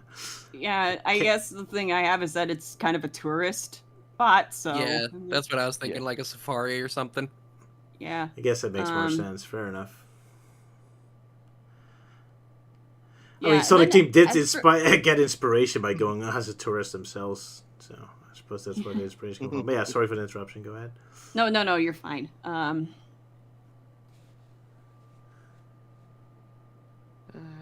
Yeah, but it's like I introduced Cream into the story for one major reason, which will come up later. But as for now, it's to give Alex, it's to tell Alex about Sonic and that he fought a water monster last night, which was what attacked her. And so she's like, wait a minute, if he was able to fight and fend off this creature, then maybe he can help me. So it's so yeah, that's kind of what Cream was supposed to help with, at least in this chapter. It's like she does pop up every so often in the story. But yeah, let's just say that this story is also the origin story for a lot of things. Like Amy's hammer is one of them. And another is actually, it happens in a later chapter, but Sonic gets the ability to run across water. He doesn't have it yet? Just like in the game. Yeah, he doesn't have it yet, but he will get it later. And also, because you'll notice in Sonic Next Gen, he's got those purple dots on his shoes, like on the bottom of his shoes. Mm-hmm. Okay. It's a random detail in that game, but I'm like, you know what? I'm going to make it a legit reason in this game. Or like in this story. That's an interesting idea. But yeah. yeah, I guess, Sala, I hate putting you on the spot again, but what did you think of Chapter 2? Well, you said you read it, so... I did, yes, I did. I'm Sorry. trying to remember specific details because, like, the Chapter 1 and Chapter 3 were, like, definitely the ones that I liked the most. I'm not saying I didn't like 2. I'm just trying to remember things from 2. So, like, Chaos, like, attacks Master Aaron and Carrie. And it's like a very hopeless situation for Alex. Yeah. She like they're like having trouble fighting against even Chaos Zero, which really makes him seem a lot more imposing as he's supposed to be, but never really was in any of the games. So I do like that aspect where like he is like as menacing as he should be. Mm-hmm. So like yeah, and yeah, I also liked Tails discovering the Angel Island was in the ocean and going to report that to Sonic. The plane crash thing happened. I'm sorry, I'm trying to remember specific details.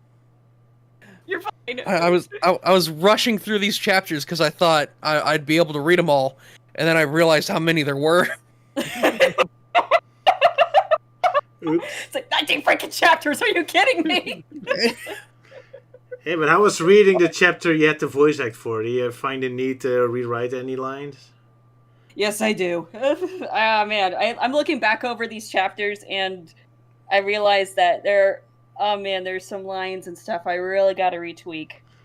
But did Luke and Sala rewrite their lines for when they did the voice No. acting?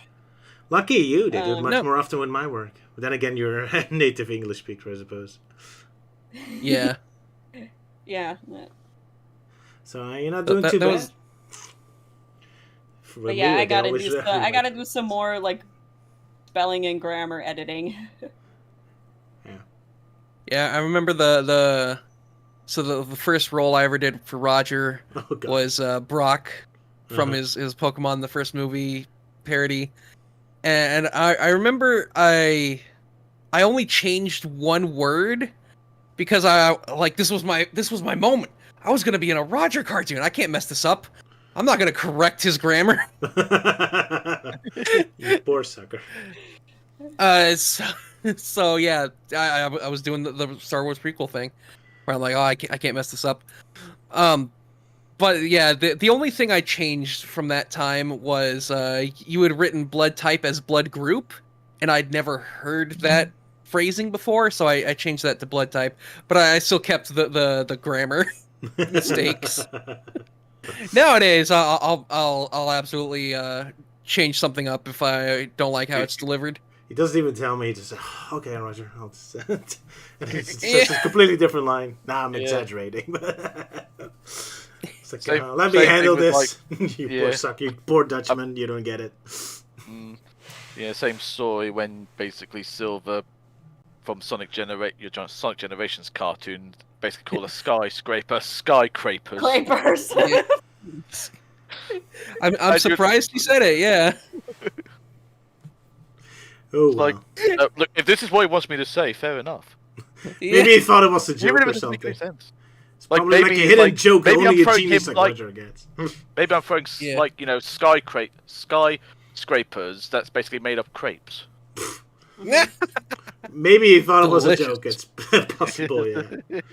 So yeah, at least you're not doing too bad if they didn't change too much of your lines. Happens to me all the time. And for good reason. Yeah. Well, it's mostly in the narration, especially when Luke started reading it out loud, that I caught so many things where it's like I repeat words too close together, and I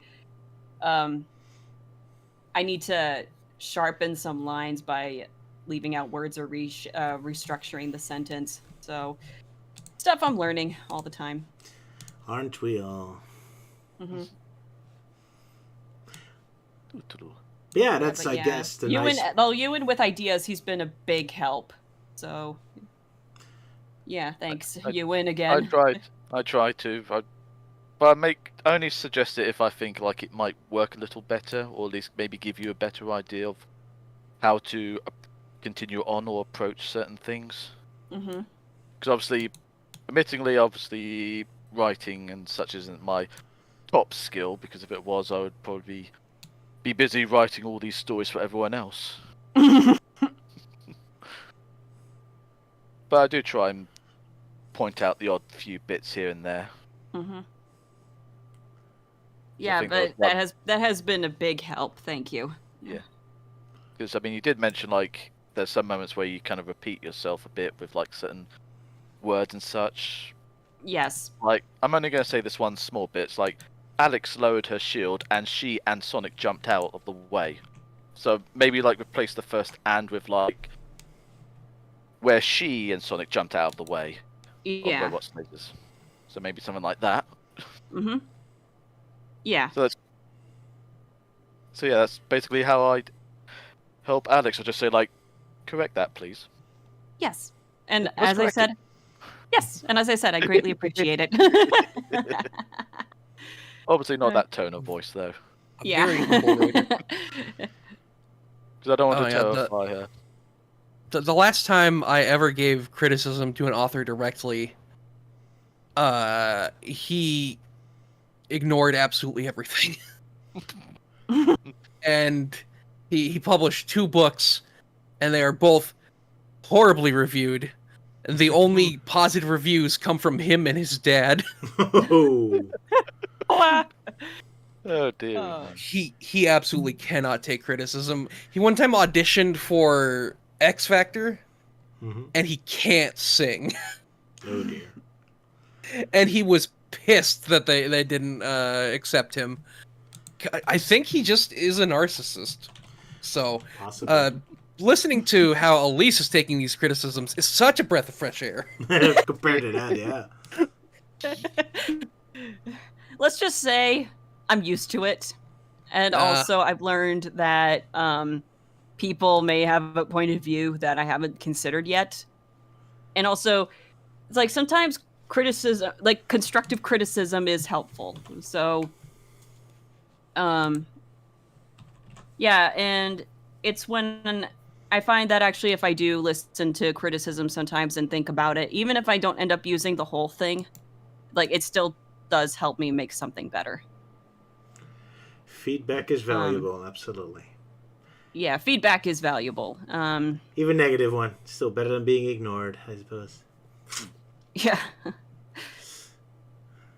That's the worst, when you put so much effort into work and then nobody even responds and notices. Luckily, I didn't have that much problem with that. Yeah. Well, yeah, because you just animated stuff and like, oh, I'll include you if you want to. It's like, thanks, Roger. And then, of course, when you like question, like, do you think there's anything I could do? Maybe it's like, oh no, absolutely nothing, Roger. You're amazing. Or you bow to me.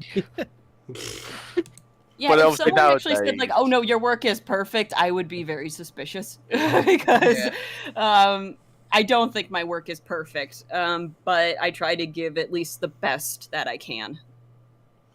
Yeah, indeed. Alrighty. Yeah. And sometimes a work doesn't need to be perfect; it just needs to exist. Yeah. So, yeah. Yeah, that's my motto. Just make it a style. It's not badly drawn; it's a style. Well, yours is a style, and I gotta say, and a lot of times I think it actually makes your cartoons all the more charming. Yeah. Well, do it with your own work. Those are not spelling mistakes. That's my style. It adds a little flavor to it. Yeah, because you always spell excellent with 1 L. But yeah, I never complain about that. I just see it and it's like... Except for right now. Okay. Yes. Maybe it's an American versus English thing. You English always spell everything differently, you weirdos. Stop putting U's everywhere. Yeah, but I think even both in UK and like America, we spell excellent with like 2 L's. Yeah, we spell it with 2 L's. Oh. Yep. Now you don't have an excuse there, Roger. Yeah. Unless you're going to say, oh, but that's the Dutch way of spelling excellent in English. I have no idea. Uh, Oh well. I mean, how many languages do you speak, Euan? to English and bad English. There we go. Okay, See, that's why he understands me. He also understands bad English. So. there we go. A valuable language to know.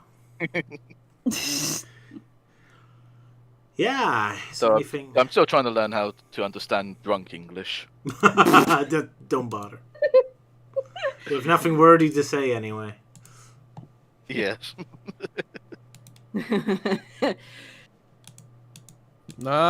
French.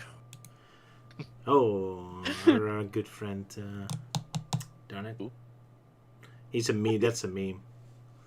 He's doing a meme. But what's his name again? The best movie director Orson ever? Welles? Orson Welles, that's the one. Actor, not director. I don't know. Maybe he did direct, but he's mostly known as an actor. He directed Citizen Kane, didn't he? But yeah, he's also an actor, yes.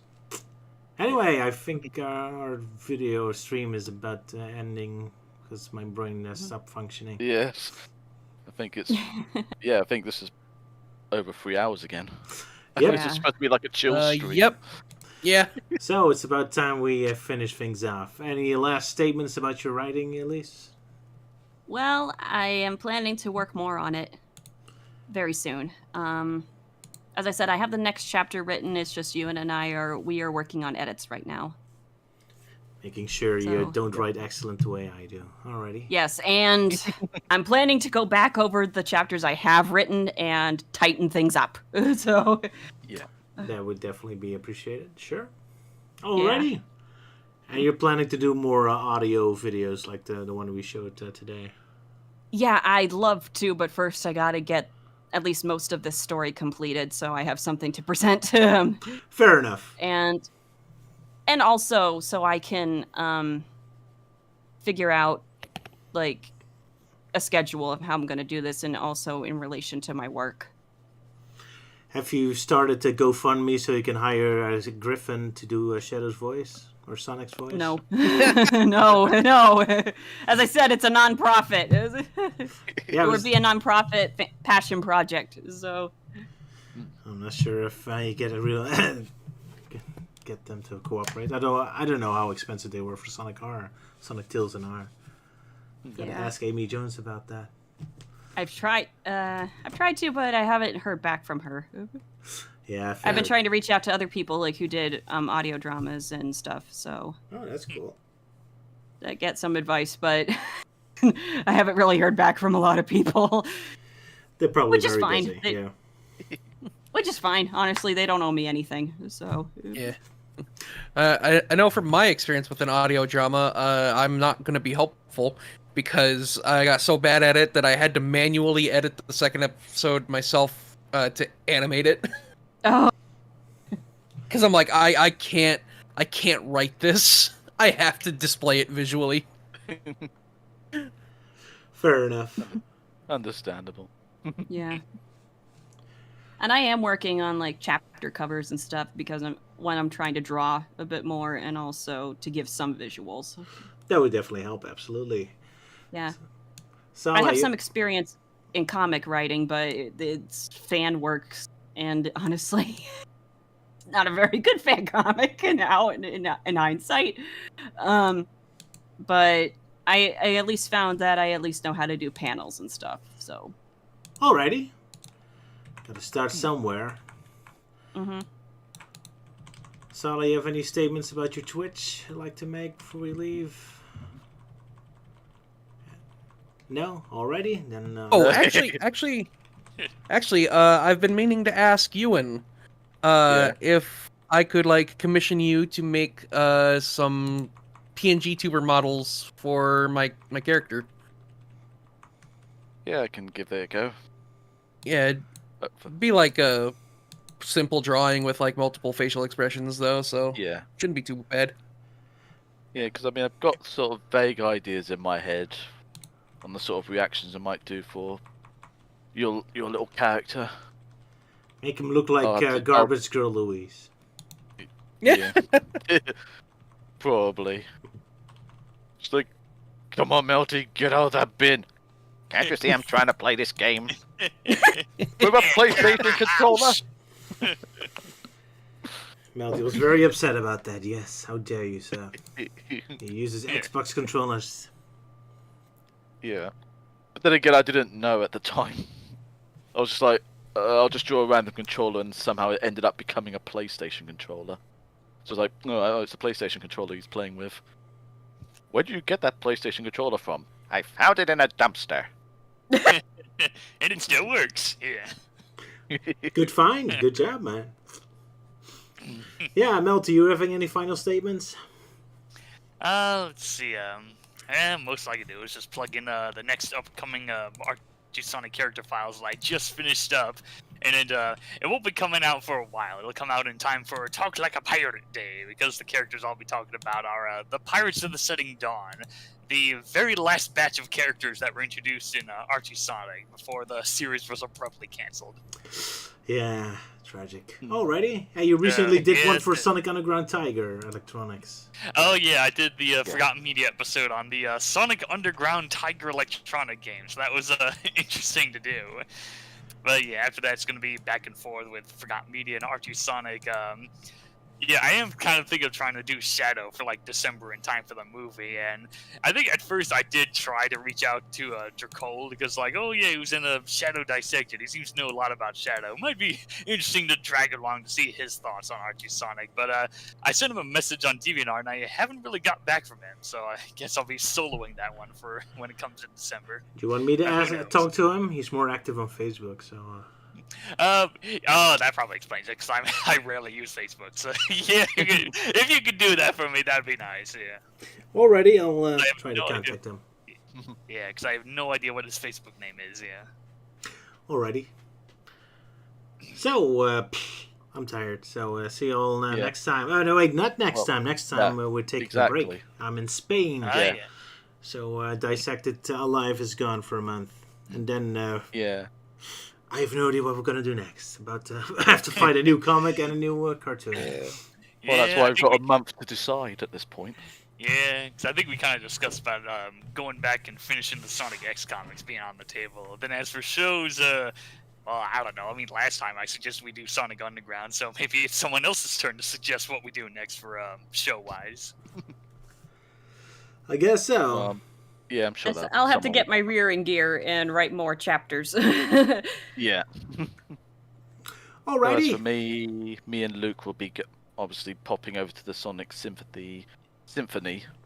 I always keep on saying symphony wrong every time I say it for the first time, like Sonic Symphony. It's like, no, it's symphony. It's a jealousy word. The Sonic Symphony, that's on the 28th. So even if Roger was back in time, even though he wouldn't be, to do a live stream, me and Luke wouldn't be available. Yeah, I think that's another reason why we skipped it. Yeah, you two are gone. I'm probably gone, so might as well skip the whole stream. Well, enjoyed the symphony. Wish I could have seen it once, but yeah. Bad timing. I'll audio record it for you, so at least then you could hear everyone all cheering during the shadow moment. Alrighty, yeah, for those in the chat or watching this video, we're also going to be at London Symphony. Look out for Euan and Luke, and go bother them. Yep. Yeah. Anyone in Spain, if you see Roger, go bother him.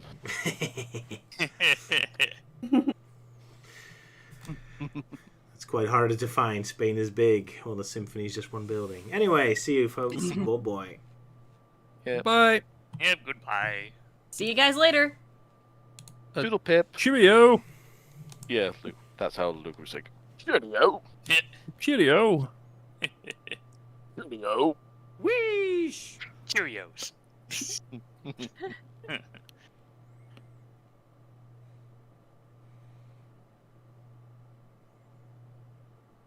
Excellent!